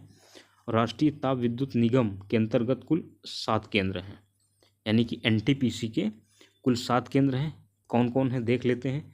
दादरी ये गौतम बुद्ध नगर में है। आंवला बरेली में है। ऊंचाहार ताप विद्युत संयंत्र ये ऊंचाहार में है। टांडा ताप विद्युत संयंत्र ये है अंबेडकर नगर में। सिंगरौली ताप विद्युत संयंत्र सोनभद्र में है। औरैया ताप विद्युत संयंत्र औरैया में है। और रिहंद जो है ताप विद्युत संयंत्र ये है सोनभद्र में। इनमें औरैया आंवला दादरी ये गैस आधारित हैं एनटीपीसी के, और शेष जो है कोयला आधारित, यानी कि औरैया आंवला दादरी ये कौन है? ये गैस आधारित हैं। अब बाकी 4 जो है कोयला आधारित संयंत्र हैं। अन्य देख लेते हैं। मंडुआडीह किस लिए फेमस है? Diesel locomotive. यहाँ पर डीजल इंजन के रेलवे के जो इंजन होते हैं ट्रेन के, वो डीजल इंजन बनाए जाते हैं। ये बनारस में है। गोरखपुर में क्या है? कोच रिपेयर कारखाना है। रायबरेली में तीसरी रेल कोच कारखाना, तीसरी रेल कोच फैक्ट्री बनाई गई है। मॉडर्न रेल कोच फैक्ट्री जिसे बोलते हैं। मुगल सराय क्या है? सबसे लंबा रेलवे यार्ड है भारत का सबसे लंबा रेलवे यार्ड मुगल सराय है। जल विद्युत निगम लिमिटेड की स्थापना जो है सन 2000 में की गई थी। निजी क्षेत्र की रोजा ताप विद्युत संयंत्र परियोजना शाहजहांपुर में है। प्रदेश की ऊपरी गंगा नहर पर सर्वाधिक जल उत्पादन किया जाता है। ये आपको ध्यान रखना है कि ऊपरी गंगा नहर पर सर्वाधिक जो है जल से विद्युत उत्पादन किया जाता है। उत्तर प्रदेश में परमाणु ऊर्जा केंद्र नरौरा में स्थित है। एकमात्र परमाणु ऊर्जा केंद्र, उत्तर प्रदेश का एकमात्र परमाणु ऊर्जा केंद्र नरौरा में स्थित है। खेतियों के नाम व प्रकार देखते हैं। एरोपोनिक किसे कहते हैं? पौधों को हवा में उगाना। एरोपोनिक पौधों को हवा में उगाना, एपीकल्चर मधुमक्खी पालन कहते हैं, हार्टिकल्चर बागवानी को कहते हैं, फ्लोरिकल्चर फूल विज्ञान को कहते हैं, ओलेरीकल्चर सब्जी विज्ञान को कहते हैं।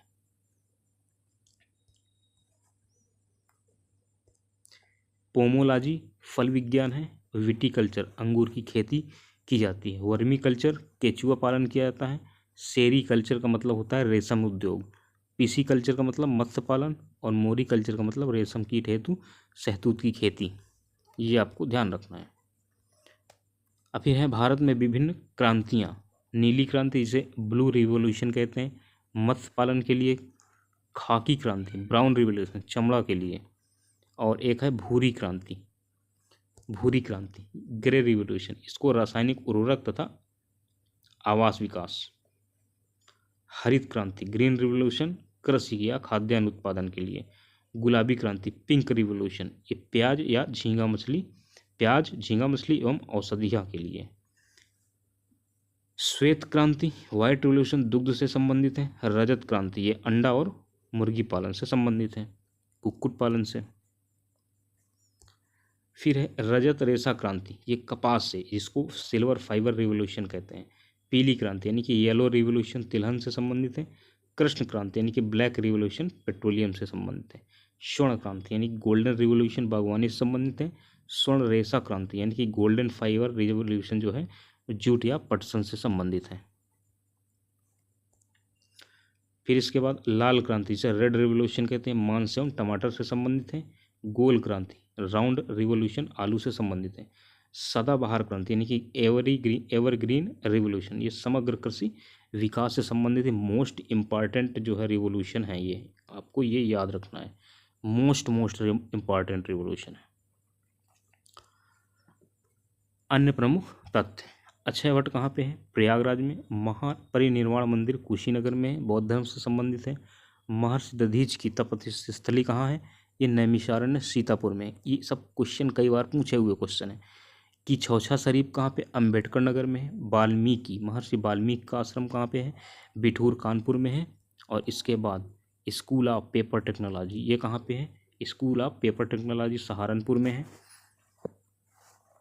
सिल्क साड़ियाँ यानी कि रेशमी साड़ियाँ कहाँ बनाई जाती हैं? बनारस। किस्सा राधा कन्हैया नवाब वाजिद अली शाह सलामल शाह की मज़ार, ये बाराबंकी में है। काशी किस लिए? गंगा नदी के तट पर है। और रूमी दरवाज़ा कहाँ पे है? लखनऊ में है।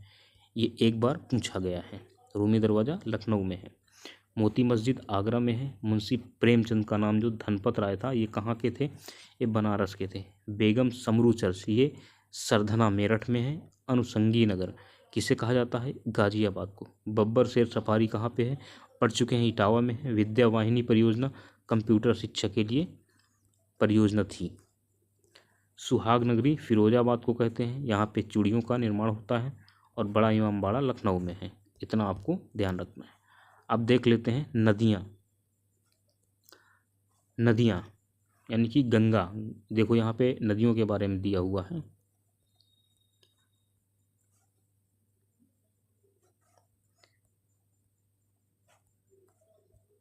गंगा नदी के कहाँ से निकली है? केदारनाथ के समीप गंगोत्री ग्लेशियर के गोमुख स्थान से निकलती है। उत्तर प्रदेश में बिजनौर से प्रवेश करती है। उत्तर प्रदेश में गंगा नदी बिजनौर जिले से प्रवेश करती है तथा बलिया से बिहार में प्रवेश कर जाती है। इसकी सहायक नदियाँ कौन सी हैं? गंगा नदी की सहायक नदियाँ रामगंगा है, गोमती है, घाघरा है और आगे भी हैं। तो रामगंगा नदी के बारे में जान लेते हैं। उत्तराखंड के दूधा टोली श्रेणी से कहाँ से निकलती है रामगंगा नदी? उत्तराखंड के दूधा टोली श्रेणी से उद्गम होता है तथा कालागढ़ बिजनौर से उत्तर प्रदेश में प्रवेश करती है। ये आपको ध्यान रखना है। यानी कि रामगंगा नदी कहाँ से निकलती है? ये निकलती है तो गंगा नदी की सहायक नदी, लेकिन उत्तराखंड के दूधा टोली श्रेणी से इसका उद्गम होता है तथा कालागढ़ बिजनौर उत्तर प्रदेश में इसका प्रवेश होता है। कन्नौज में गंगा में मिल जाती है। कहाँ पे मिल जाती है गंगा में? कन्नौज में मिल जाती है। कॉर्बेट नेशनल पार्क से होकर बहती है। एक क्वेश्चन एक बार पूछा गया कि रामगंगा नदी किस पार्क से होकर बहती है? तो ये कॉर्बेट नेशनल पार्क से होकर बहती है। अब आइए गोमती नदी के बारे में देख लेते हैं। गोमती नदी का जो उद्गम स्थल है पीलीभीत की फुलहर झील से है। गोमती नदी का उद्गम स्थल पीलीभीत की फुलहर झील से गाजीपुर के कैथी नामक स्थान में गाजीपुर के कैथी नामक स्थान पर गंगा नदी में मिल जाती है। ये आपको ध्यान रखना है।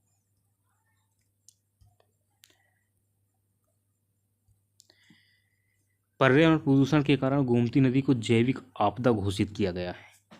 इसकी सहायक नदी है सई नदी। गोमती नदी की सहायक नदी सई नदी। घाघरा नदी तिब्बत के पठार के मापचा चुंगो हिमनद से इसका उद्गम होता है। घाघरा नदी का उद्गम स्थल तिब्बत के पठार के मापचा चुंगो हिमनद से होता है।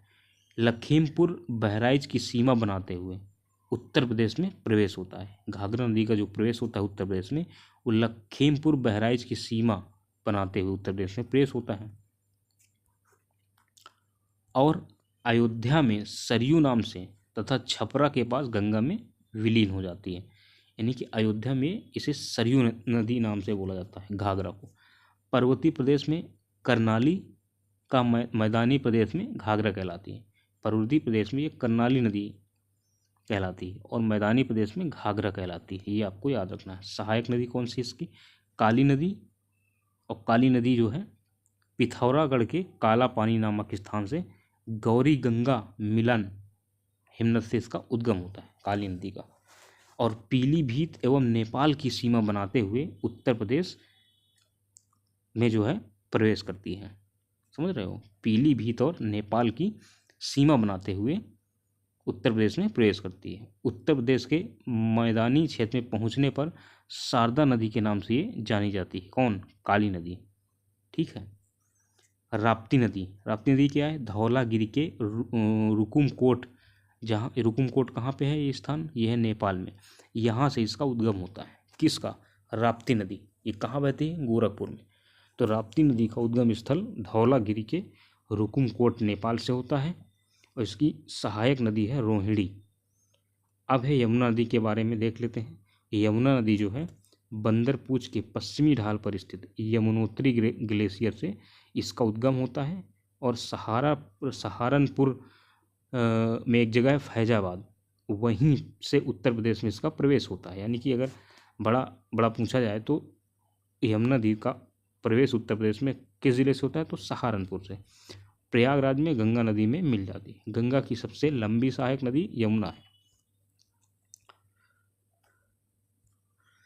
फिर है सहायक नदियाँ कौन कौन सी हैं? चंबल। यमुना नदी की सहायक नदी चंबल नदी और बेतवा नदी और केन नदी और टोंस नदी, ये सब यमुना नदी की सहायक नदियाँ हैं। उद्गम स्थल किसका? चंबल नदी का उद्गम स्थल महू मध्य प्रदेश, महू जिला मध्य प्रदेश स्थित जनापाव पहाड़ी से हुआ है। यानी कि चंबल नदी का उद्गम स्थल महू जिला जो कि मध्य प्रदेश में है, तो महू जिले के जनापाव पहाड़ी से हुआ है। उत्तर प्रदेश में आगरा व इटावा की सीमा बनाते हुए मुरादगंज इटावा में यमुना में विलीन हो जाती है। यानी कि ये चंबल नदी आगरा और इटावा की सीमा बनाते हुए ये इटावा में यमुना में मिल जाती है। क्षिप्रा, पार्वती, बनास, काली सिंध ये प्रमुख सहायक नदियां हैं किसकी? चंबल नदी की। चंबल नदी की सहायक नदियां ये हैं क्षिप्रा, पार्वती, बनास, काली सिंध। इस पर प्रमुख बांध बनाए गए हैं। जवाहर सागर बांध, राणा प्रताप सागर बांध, गांधी सागर बांध, ये 3 बांध जो है चंबल नदी पर बनाए गए हैं। अब है बेतवा। अब बेतवा के बारे में देख लेते हैं। संस्कृत में वेत्रवती के नाम से जाना जाता है बेतवा नदी को। हमीरपुर के समीप यमुना नदी में मिल जाती है। प्रमुख बांध कौन कौन से बनाए गए हैं बेतवा? माता टीला बांध जो कि झांसी में, ये भी बेतवा नदी पर बनाए गए हैं। राजघाट बांध ये ललितपुर में, ये जो है बेतवा नदी पर बनाए गए हैं। अब आते हैं केन नदी। केन नदी का उद्गम स्थल कैमूर पहाड़ी के उत्तरी ढाल से होता है। बांदा जिले के भुजहा नामक स्थान पर यमुना नदी में मिल जाती है। इसे कर्णवती, केन को कर्णवती उपनाम से भी जाना जाता है। ये आपको ध्यान रखना है। अब अगली नदी है टोंस नदी। यमुना नदी की ये भी सहायक नदी है।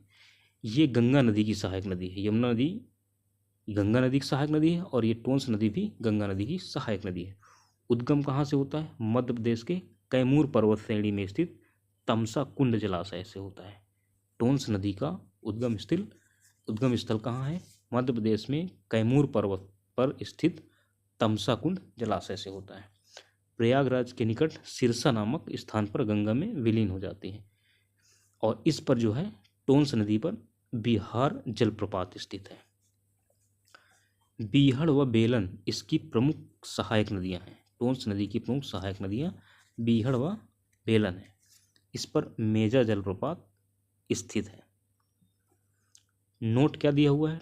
टोंस नामक एक अन्य नदी है जो यमुना नदी में मिलती है, परंतु यह उत्तर प्रदेश में प्रवाहित नहीं होती है, ये ध्यान देना है। आगे क्या है? सोन नदी। इसका उद्गम सेसा कुंड यानी कि अमरकंटक पहाड़ियों से होता है। सोनभद्र जिले से उत्तर प्रदेश में ये प्रवेश करती है। इसकी सहायक नदियां रिहंद, गोपद, बनास आदि नदियां इसकी सहायक नदियां हैं। अब देख लेते हैं उत्तर प्रदेश की मिट्टी के बारे में। उत्तर प्रदेश को 3 भौतिक क्षेत्र में विभाजित किया गया है। भांभर एवं तराई क्षेत्र की मिट्टी के बारे में देखते हैं। उत्तरी अर्थात भांवर क्षेत्र हिमालयी नदियों के भारी निक्षेपों से निर्मित होने के कारण यहाँ की मिट्टी कंकड़ पत्थरों से तथा बालुओं द्वारा निर्मित है। यानी कि अगर पूछा जाए भांभर किस क्षेत्र को कहते हैं? जहाँ की मिट्टी कंकड़ों, पत्थरों तथा बालुओं द्वारा निर्मित है, जो कि बहुत छिछली है। जल इतना नीचे चला जाता है कि यहाँ इस क्षेत्र में जो नदियाँ जो होती हैं वो विलीन हो जाती हैं। इस क्षेत्र में कृषि कार्य असंभव है। यहाँ झाड़ियाँ एवं वन पाए जाते हैं। महीन कणों के निक्षेप से निर्मित तराई क्षेत्र की मृदा समतल, दलदली, नम एवं उपजाऊ होती है। गन्ना, धान की यहाँ पर पैदावार अच्छी होती है। अब मध्य मैदानी क्षेत्र की मिट्टी क्या है? इसमें पाई जाने वाली मिट्टी को जलोढ़ या कछारी मिट्टी कहते हैं। इसे काप की मिट्टी, कीचड़ एवं बालू से निर्मित होती है। यहाँ की मिट्टी, ये जो जलोढ़ मिट्टी या कछारी मिट्टी होती है, कीचड़, काप एवं बालू से निर्मित होती है। इसमें पोटास तथा चूना प्रचुर मात्रा में मिलता है। फिर है जलोढ़ मिट्टी की नवीनता एवं प्राचीनता के आधार पर 2 भागों में विभाजित किया गया है। एक है बांगर मिट्टी और एक जिसे पुरातन काप मिट्टी कहते हैं या प्राचीनतम काप मिट्टी, इसको बांगर कहते हैं। यह मिट्टी मैदानी भागों में पाई जाती है जो ऊंचे हैं तथा वहाँ नदियों की बाढ़ का जल नहीं पहुँच पाता है। इसे राज्य के पूर्वी भाग में उपरहार मिट्टी कहते हैं। ठीक है। इसे दोमट, बलुई दोमट या मटियार दोमट व मूड़ आदि भी कहते हैं।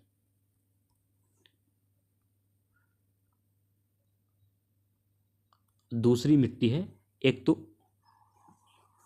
बांगर हो गया, दूसरी है खादर या कछारी या नूतन काप मिट्टी। नवीन काप मिट्टी वाले क्षेत्र को खादर कहते हैं। यह मिट्टी नदियों के बाढ़ के मैदान में पाई जाती है। प्रदेश के विशाल मैदान के जलोढ़ एवं काप मिट्टी का विस्तार मिलता है। मतलब यहाँ सबसे ज़्यादा प्रदेश में जलोढ़ एवं काप मिट्टी का विस्तार मिलता है। बांगर की अपेक्षा अधिक जल धारण क्षमता होती है। और दक्षिण के पठार की मिट्टियाँ कैसी होती हैं? जिसे बुंदेलखंडी मिट्टी भी कहते हैं। इस मिट्टी में मोटे अनाज उगाए जाते हैं। यहाँ कई प्रकार की मृदाएं पाई जाती हैं, जैसे कि लाल मिट्टी। यह मृदा दक्षिणी इलाहाबाद, झांसी, मिर्ज़ापुर, सोनभद्र, चंदौली जिले में पाई जाती है। ये जो है 5 जिले हैं, दक्षिणी प्रयागराज, झांसी, मिर्ज़ापुर, सोनभद्र, चंदौली जिले में पाई जाती है लाल मिट्टी। लाल मिट्टी में जो है नाइट्रोजन जीवाश्म, फास्फोरस तथा चूने की कमी होती है। यहाँ गेहूँ, चना, दालें उगाई जाती हैं। भाड़ या माठ मिट्टी, काली मिट्टी रेगुर के समान चिकनी होती है। इसमें सिलिकेट, लोहा, एल्युमिनियम मिश्रित होता है। प्रदेश के पश्चिमी सीमा के जिलों में पाई जाती है। काली मिट्टी जो है प्रदेश की पश्चिमी सीमा के जिलों में पाई जाती है। खेती के लिए उपयुक्त नहीं होती है। पड़वा मिट्टी हमीरपुर, जालौन और यमुना नदी के ऊपरी जिलों में पाई जाती है।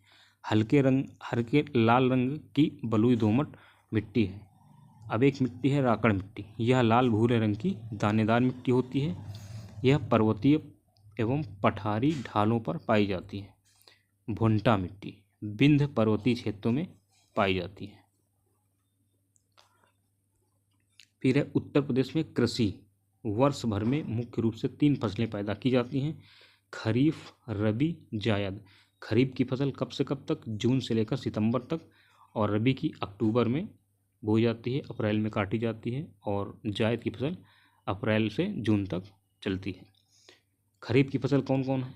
धान, कपास, बाजरा, गन्ना, मक्का, मूंगफली, ज्वार, जूट, अरहर, सनई, दलहन फसलें। रबी की फसलें गेहूं, आलू, जौ, चना, मटर, अलसी, तंबाकू, सरसों। और जायद की फसलें उड़दा, ककड़ी, खीरा, तरबूज, खरबूज, परवल, लौकी और लेबिया। ये जो है जायद की फसलें होती हैं।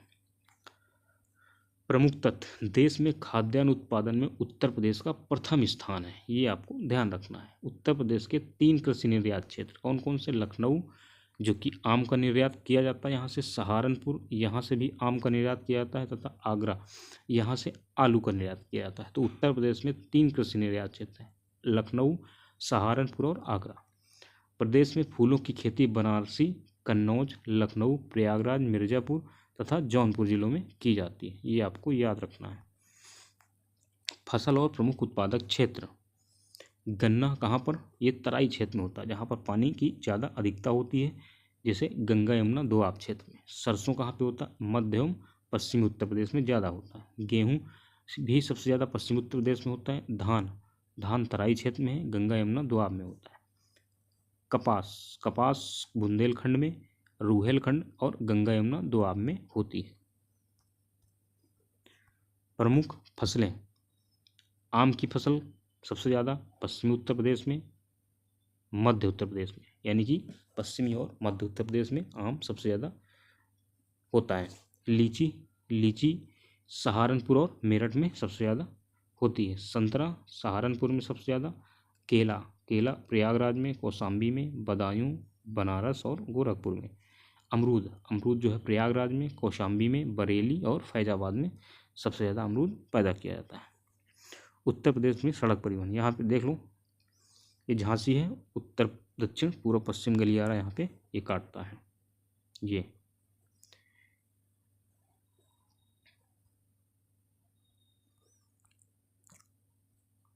प्रदेश में पहली बस सेवा 15 मई 1947। प्रदेश में पहली बस सेवा 15 मई 1947 लखनऊ से बाराबंकी के लिए शुरू की गई थी। लखनऊ प्लान सड़कों के विकास से संबंधित है। उत्तर प्रदेश राज्य सड़क परिवहन निगम की स्थापना 1 जून 1972 को हुई थी। मुख्यालय कहाँ पे है? लखनऊ में है। केंद्रीय कार्यालय तथा प्रशिक्षण संस्थान जो है कानपुर में है। निगम द्वारा संचालित बस सेवाएं कौन कौन सी? जनरथ सेवा, लोहिया ग्रामीण बस सेवा जो फरवरी 2015 में शुरू की गई थी। इसके तहत किराया सामान्य बसों से 25% कम रखा गया है। और महानगरीय बस सेवा 6 जुलाई 1992 को शुरू की गई थी। उत्तर दक्षिण एवं पूर्व पश्चिम गलियारे की 6 लेन की सड़कें प्रदेश के झांसी जिले में एक दूसरे को काटती हैं। सिलचर असम से चलने वाली 6 लेन सड़क प्रदेश में पूर्व से प्रवेश करने के बाद लखनऊ में तक जो है NH 28 का अनुसरण करती है। लखनऊ के बाद झांसी तक, इसके बाद NH 25 का अनुसरण करती है। कोलकाता से चलने वाली 4 लेन की स्वर्णिम चतुर्भुज सड़क बनारस में प्रवेश करने से लेकर कानपुर होते हुए दिल्ली तक NH 2 GT रोड का अनुसरण करती है।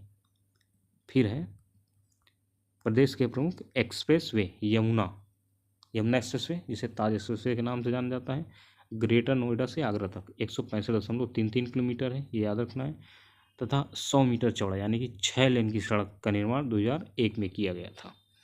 यह एक्सप्रेस वे गौतम बुद्ध नगर, अलीगढ़, मथुरा, आगरा जिले को जोड़ता है, यानी कि 4 जिलों को जोड़ता है। कौन कौन? गौतम बुद्ध नगर, अलीगढ़, मथुरा और आगरा जिले को जोड़ता है। अब है आगरा लखनऊ एक्सप्रेस वे। देश के सबसे लंबे 302 किलोमीटर 6 लेन के प्रवेश नियंत्रित आगरा लखनऊ ग्रीनफील्ड एक्सप्रेसवे को नवंबर 2016 में चालू किया गया। इस एक्सप्रेसवे पर आपात लैंडिंग हेतु 3.3 किलोमीटर की हवाई पट्टी भी बनाई गई है। यह 10 जिलों से है। कौन कौन जिले हैं देख लेते हैं। आगरा, फिरोजाबाद, मैनपुरी, इटावा, औरैया, कन्नौज, कानपुर, उन्नाव, हरदोई तथा लखनऊ से होकर गुजरता है। अब एक एक्सप्रेसवे है गंगा एक्सप्रेसवे। गंगा एक्सप्रेसवे कहाँ से कहाँ तक है? मेरठ से प्रयागराज तक प्रस्तावित लगभग 600 किलोमीटर लंबे गंगा एक्सप्रेसवे के निर्माण किया जाएगा। यह एक्सप्रेसवे मेरठ से शुरू होकर हापुड़, बुलंदशहर, अमरोहा, संभल, बदायूं, शाहजहांपुर, हरदोई, उन्नाव, रायबरेली, प्रतापगढ़ होते हुए प्रयागराज तक बनाया गया है। अपर गंगा कैनाल एक्सप्रेसवे कहाँ से कहाँ तक है? ग्रेटर नोएडा से हरिद्वार होते हुए देहरादून तक उत्तर प्रदेश में इसकी लंबाई 216 किलोमीटर है। अब देख लेते हैं रेलवे परिवहन। रेलवे का सबसे बड़ा रेल यार्ड कहाँ पे है? रेलवे का सबसे बड़ा रेल यार्ड कहाँ पे है? ये है मुगलसराय में है, अभी पढ़ चुके हैं। विश्व का सबसे लंबा प्लेटफॉर्म गोरखपुर। केंद्रीय रेल विद्युतीकरण संगठन इलाहाबाद, जिसकी स्थापना 1885 में हुई थी। बिजली ड्राइवर प्रशिक्षण केंद्र गाजियाबाद में है। Diesel locomotive works Manduadih Banaras में है। अब तो यहाँ पे इलेक्ट्रिक इंजन भी बनाए जाते हैं। रेलवे सुरक्षा आयोग का मुख्यालय लखनऊ में है। डिब्बा रिपेयर कारखाना गोरखपुर में है। रेलवे के सवारी डिब्बों का निर्माण रायबरेली में किया जाता है। रेलवे संग्रहालय वाराणसी में है। रेल मार्गों की सर्वाधिक लंबाई उत्तर प्रदेश में है। वायु परिवहन Indira Gandhi national aviation academy Fursatganj Raebareli में। नागरिक उड्डयन प्रशिक्षण केंद्र बमरौली प्रयागराज में। आर्मी एविएशन सेंटर झांसी में है तथा national parachute training college Agra में। ये कई बार क्वेश्चन पूछा गया है। National parachute training college Agra में है। भारतीय वायु सेना का एयरपोर्ट बख्शी तालाब लखनऊ में है। भारतीय सेना का एयरपोर्ट झांसी एयरपोर्ट कहते हैं। अब ये है अंतर्राष्ट्रीय हवाई अड्डा तथा इनकी कहाँ पर है? ये चौधरी चरण सिंह अंतर्राष्ट्रीय हवाई अड्डा अमौसी में, ये लखनऊ में है। लाल बहादुर शास्त्री बाबतपुर हवाई अड्डा बनारस में है। नोएडा अंतर्राष्ट्रीय हवाई अड्डा ग्रेटर नोएडा में तथा कुशीनगर अंतर्राष्ट्रीय हवाई अड्डा कुशीनगर में। अब एक पांचवा बन रहा है, कहाँ पे? अयोध्या में। ये भी इंटरनेशनल हवाई अड्डा होगा। उत्तर प्रदेश के प्रथम स्थान वाले प्रमुख जिले सोनभद्र, सर्वाधिक अनुसूचित जनजाति जनसंख्या एवं प्रतिशत तथा सर्वाधिक वन वाला जिला। प्रयागराज, सर्वाधिक न्यायाधीशों वाला उच्च न्यायालय, सर्वाधिक विधानसभा सदस्य वाला जिला। यहाँ कितनी सीटें हैं? 12 विधानसभा सीटें हैं। राज्य लोक सेवा आयोग का मुख्यालय यहीं पर है। रायबरेली के बारे में, सर्वाधिक नहरें लंबाई में रायबरेली में है। भारत का प्रथम केंद्रीय विश्वविद्यालय रायबरेली में है। प्रथम रेल कोच फैक्ट्री रायबरेली में है। मथुरा के बारे में, सर्वाधिक मेले यहीं पे लगते हैं। गौतम बुद्ध नगर किस लिए फेमस है? सर्वाधिक साक्षरता गौतम बुद्ध नगर की है। प्रति व्यक्ति आय भी गौतम बुद्ध नगर की सबसे ज़्यादा है। राज्य का प्रथम फिल्म सेंटर यहाँ पर बनाया जा रहा है नोएडा में। अब भारत का प्रथम नाइट सफारी पार्क यहीं गौतम बुद्ध नगर में है। सॉफ्टवेयर टेक्नोलॉजी पार्क तथा महिला उद्यमी पार्क यहीं गौतम बुद्ध नगर में है। फिर है बिजनौर। बिजनौर किस लिए है फेमस है? राज्य का सबसे ऊंचा बांध, जिसे रामगंगा बांध बोलते हैं, रामगंगा नदी पर है, ये बिजनौर में है। राज्य का सबसे ऊंचा बांध। बदायूं, सर्वाधिक जिलों से सीमा बनाने वाला ये जिला है। लखनऊ, एशिया का प्रथम डीएनए बैंक। राज्य का प्रथम जैव प्रौद्योगिकी पार्क यानी कि बायोटेक्नोलॉजी पार्क, ये लखनऊ में है। राज्य के प्रमुख निर्यातक जोन एवं उत्पाद, निर्यात जोन और निर्यातक उत्पाद। लखनऊ किसका निर्यात करता है? फ्लोरिकल्चर, आयुर्वेदिक एवं हर्बल औषधि का। कानपुर, चमड़ा के उत्पाद का, सॉफ्टवेयर का, तेल मसाले एवं परफ्यूम का। आगरा किसका निर्यात करता है? संगमरमर का, हस्तशिल्प सामान, कारपेट और सिल्क का। बनारस, रेशमी साड़ियाँ, ऊनी हस्तशिल्प, लकड़ी के खिलौने का निर्यात करता है। नोएडा किस लिए फेमस है? रत्न और आभूषण, इलेक्ट्रॉनिक्स, परिधान, चमड़ा, सॉफ्टवेयर और कंप्यूटर हार्डवेयर के लिए। झांसी ललितपुर पीतल के सामान और मुरादाबाद कलात्मक आभूषण, ज्वेलरी व ऑर्नामेंटल वेयर का। उत्तर प्रदेश में टोटल कितने रामसर स्थल हैं? यहाँ पे वर्तमान में 10 हैं। कौन कौन है देख लेते हैं। ऊपरी गंगा नदी, नवाबगंज पक्षी अभ्यारण्य उन्नाव, ये भी है रामसर स्थल। पार्वती अर्गा पक्षी अभ्यारण्य गोंडा में है जो, ये भी है। समसपुर रायबरेली में जो पक्षी अभ्यारण्य, ये भी है। सरसरी नावर झील जो इटावा में, ये भी है रामसर स्थल। सांडी पक्षी अभ्यारण्य हरदोई और समान पक्षी अभ्यारण्य मैनपुरी, सूर सरोवर जिसे कीथम झील बोलते हैं, ये आगरा में है। ये भी जो है रामसर स्थल है। अब थोड़ा देख लेते हैं उत्तर प्रदेश का इतिहास। प्रागैतिहासिक काल किस काल को माना जाता है? 600 ईसा पूर्व तक के काल को प्राग ऐतिहासिक काल माना जाता है। प्राचीन काल में उत्तर प्रदेश आर्यावर्त का प्रमुख भाग था। उत्तर प्रदेश का इतिहास लगभग 4000 वर्ष पुराना है। रामायण तथा महाभारत काल के अनेक स्थल उत्तर प्रदेश में स्थित हैं। बौद्ध काल 600 ईसा पूर्व से लेकर 1200 ईस्वी तक के काल को बौद्ध काल कहते हैं। भगवान बुद्ध ने अपना उपदेश उत्तर प्रदेश के बनारस के निकट सारनाथ में पहला उपदेश दिया था तथा भगवान बुद्ध का परिनिर्वाण जो हुआ था वो कुशीनगर में हुआ था। 16 महाजनपदों में से 8 महाजनपद कौन कौन? कुरु, पांचाल, काशी, कोसल, चेदी, मल्ल, वत्स एवं सूरसेन, ये वर्तमान में उत्तर प्रदेश में स्थित हैं। मध्यकाल जो 1200 ईस्वी से लेकर 1857 ईस्वी तक माना जाता है। उत्तर प्रदेश के 12वीं शताब्दी के अंत में मुस्लिम शासन स्थापित हुआ था। मोहम्मद गौरी ने गढ़वाल वंश के राजाओं को हराकर उत्तर प्रदेश में मुस्लिम शासन की नींव रखी। अकबर ने उत्तर प्रदेश में फतेहपुर सीकरी नगर की स्थापना की थी। शाहजहां ने आगरा में ताजमहल का निर्माण करवाया था। ब्रिटिश काल कब से कब तक? 1857 से लेकर 1947 तक। ब्रिटिश काल की शुरुआत उत्तर प्रदेश बंगाल प्रेसिडेंसी का हिस्सा था, लेकिन सन 1833 में इसे बंगाल प्रेसिडेंसी से अलग कर पश्चिमोत्तर प्रांत, आरंभ में आगरा प्रेसिडेंसी कहलाता था, गठित किया गया था। ब्रिटिश शासन के खिलाफ पहले आंदोलन की शुरुआत उत्तर प्रदेश के मेरठ जिले से हुई थी। सन 1902 पश्चिमोत्तर प्रांत का नाम बदलकर संयुक्त प्रांत कर दिया गया था। कब किया गया था संयुक्त प्रांत? सन 1902 में पश्चिमोत्तर प्रांत का नाम बदल करके संयुक्त प्रांत कर दिया। प्रारंभ में संयुक्त प्रांत की राजधानी इलाहाबाद थी, जिसे 1920 में लखनऊ स्थानांतरित कर दिया गया था। स्वतंत्रोत्तर काल 1947 से लेकर अब तक का काल स्वतंत्रोत्तर काल कहलाता है। 1947 में स्वतंत्रता के बाद संयुक्त प्रांत भारतीय गणराज्य की प्रशासनिक इकाई बन गया था और 2 वर्ष के अंतर्गत टिहरी, गढ़वाल और रामपुर को भी संयुक्त प्रांत में शामिल कर दिया गया था।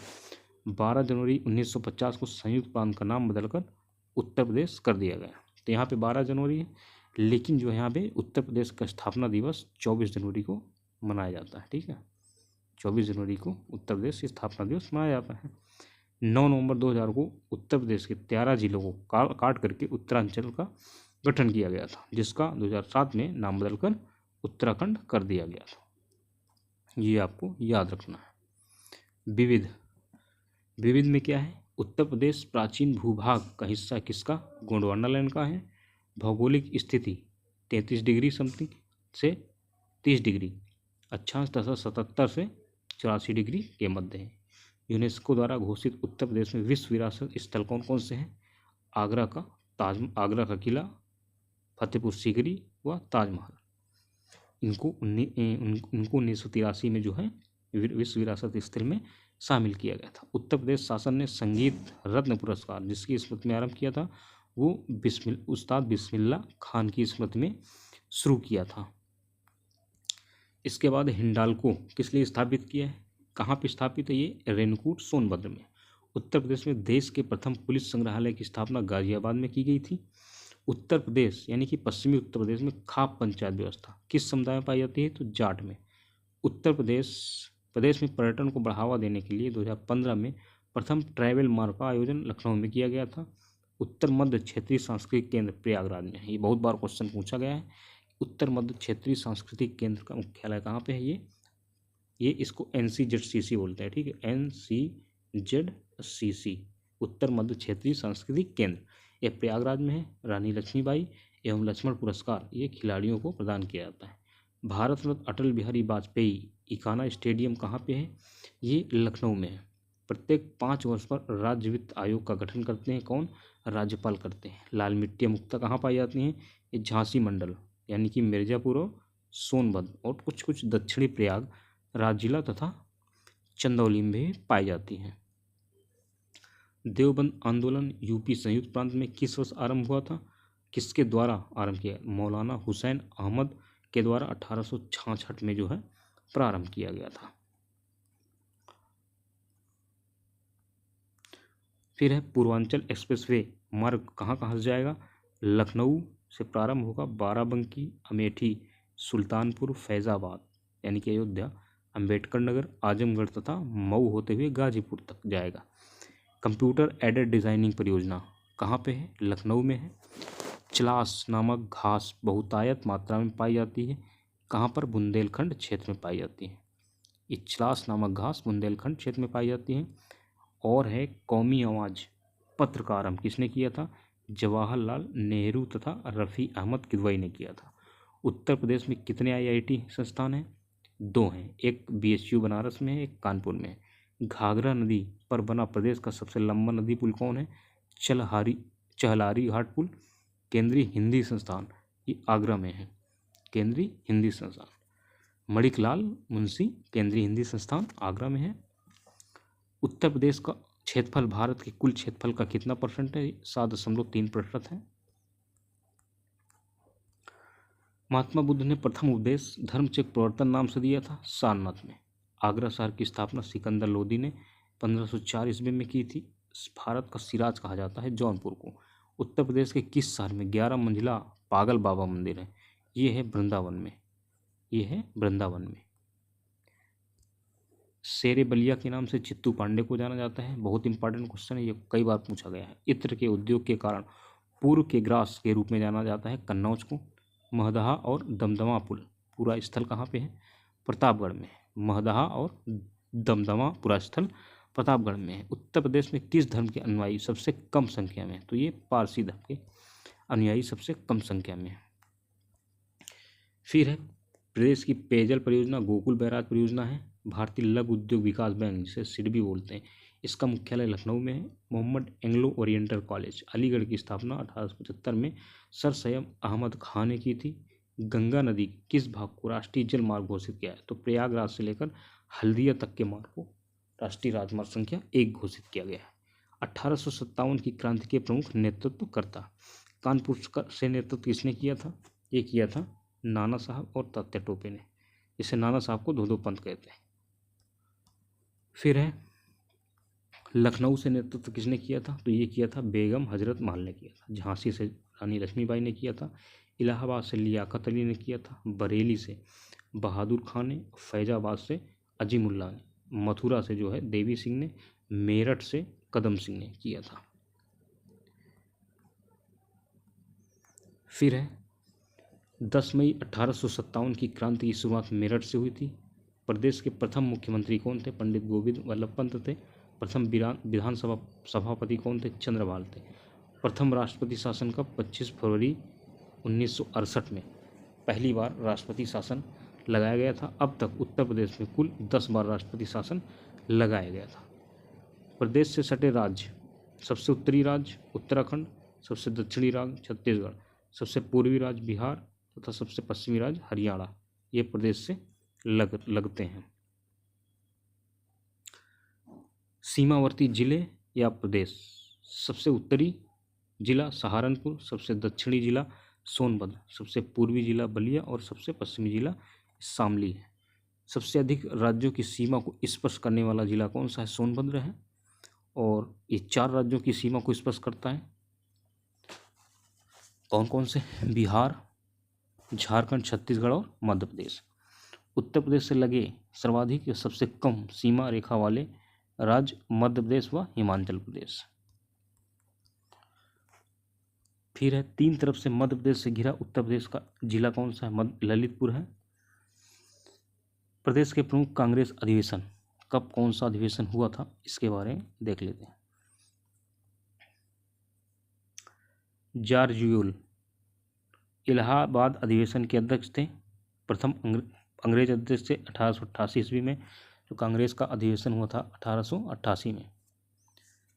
चौथा अधिवेशन था व्योमेश चंद्र बनर्जी, ये 1892 में इलाहाबाद अधिवेशन में अध्यक्ष थे। रमेश चंद्र दत्त लखनऊ 1899 अधिवेशन में ये अध्यक्ष थे। और 1905 में अधिवेशन जो हुआ था बनारस में, वो गोपाल कृष्ण गोखले उनके अध्यक्ष थे उस अधिवेशन के। और इलाहाबाद में एक बार फिर से अधिवेशन जो हुआ था 1910 में इलाहाबाद में, इसके अध्यक्ष 2 विलियम वेडरबर्न थे। लखनऊ अधिवेशन 1916 में हुआ था, इसके अध्यक्ष अंबिकाचरण मजूमदार थे। और कानपुर में 1925 में अधिवेशन था, प्रथम भारतीय महिला अध्यक्ष थी कांग्रेस की, वो कौन थी? सरोजिनी नायडू थी। फिर है लखनऊ अधिवेशन की अध्यक्षता एक और की थी, पंडित जवाहरलाल नेहरू ने की थी। और मेरठ अधिवेशन 1946 में हुआ था, आज़ादी के समय अध्यक्ष कौन थे? आचार्य JB कृपलानी थे। तो ये आपको याद रखना है, एग्जाम की दृष्टिकोण से बहुत ही महत्वपूर्ण है। आप लोग इसको 2-3 बार रिवाइज कर डालिए। ये क्वेश्चन जो है ना, ये क्वेश्चन की जो PDF है ना, ये कई बार एग्जाम में पूछे गए हैं क्वेश्चन। ये एक भी क्वेश्चन बाहर से नहीं इसमें डाला गया है, जितने क्वेश्चन पूछे गए वही इसमें रखे गए हैं। ये कंप्लीट PDF है, इसको आप 2-3 बार देख लीजिए। धन्यवाद।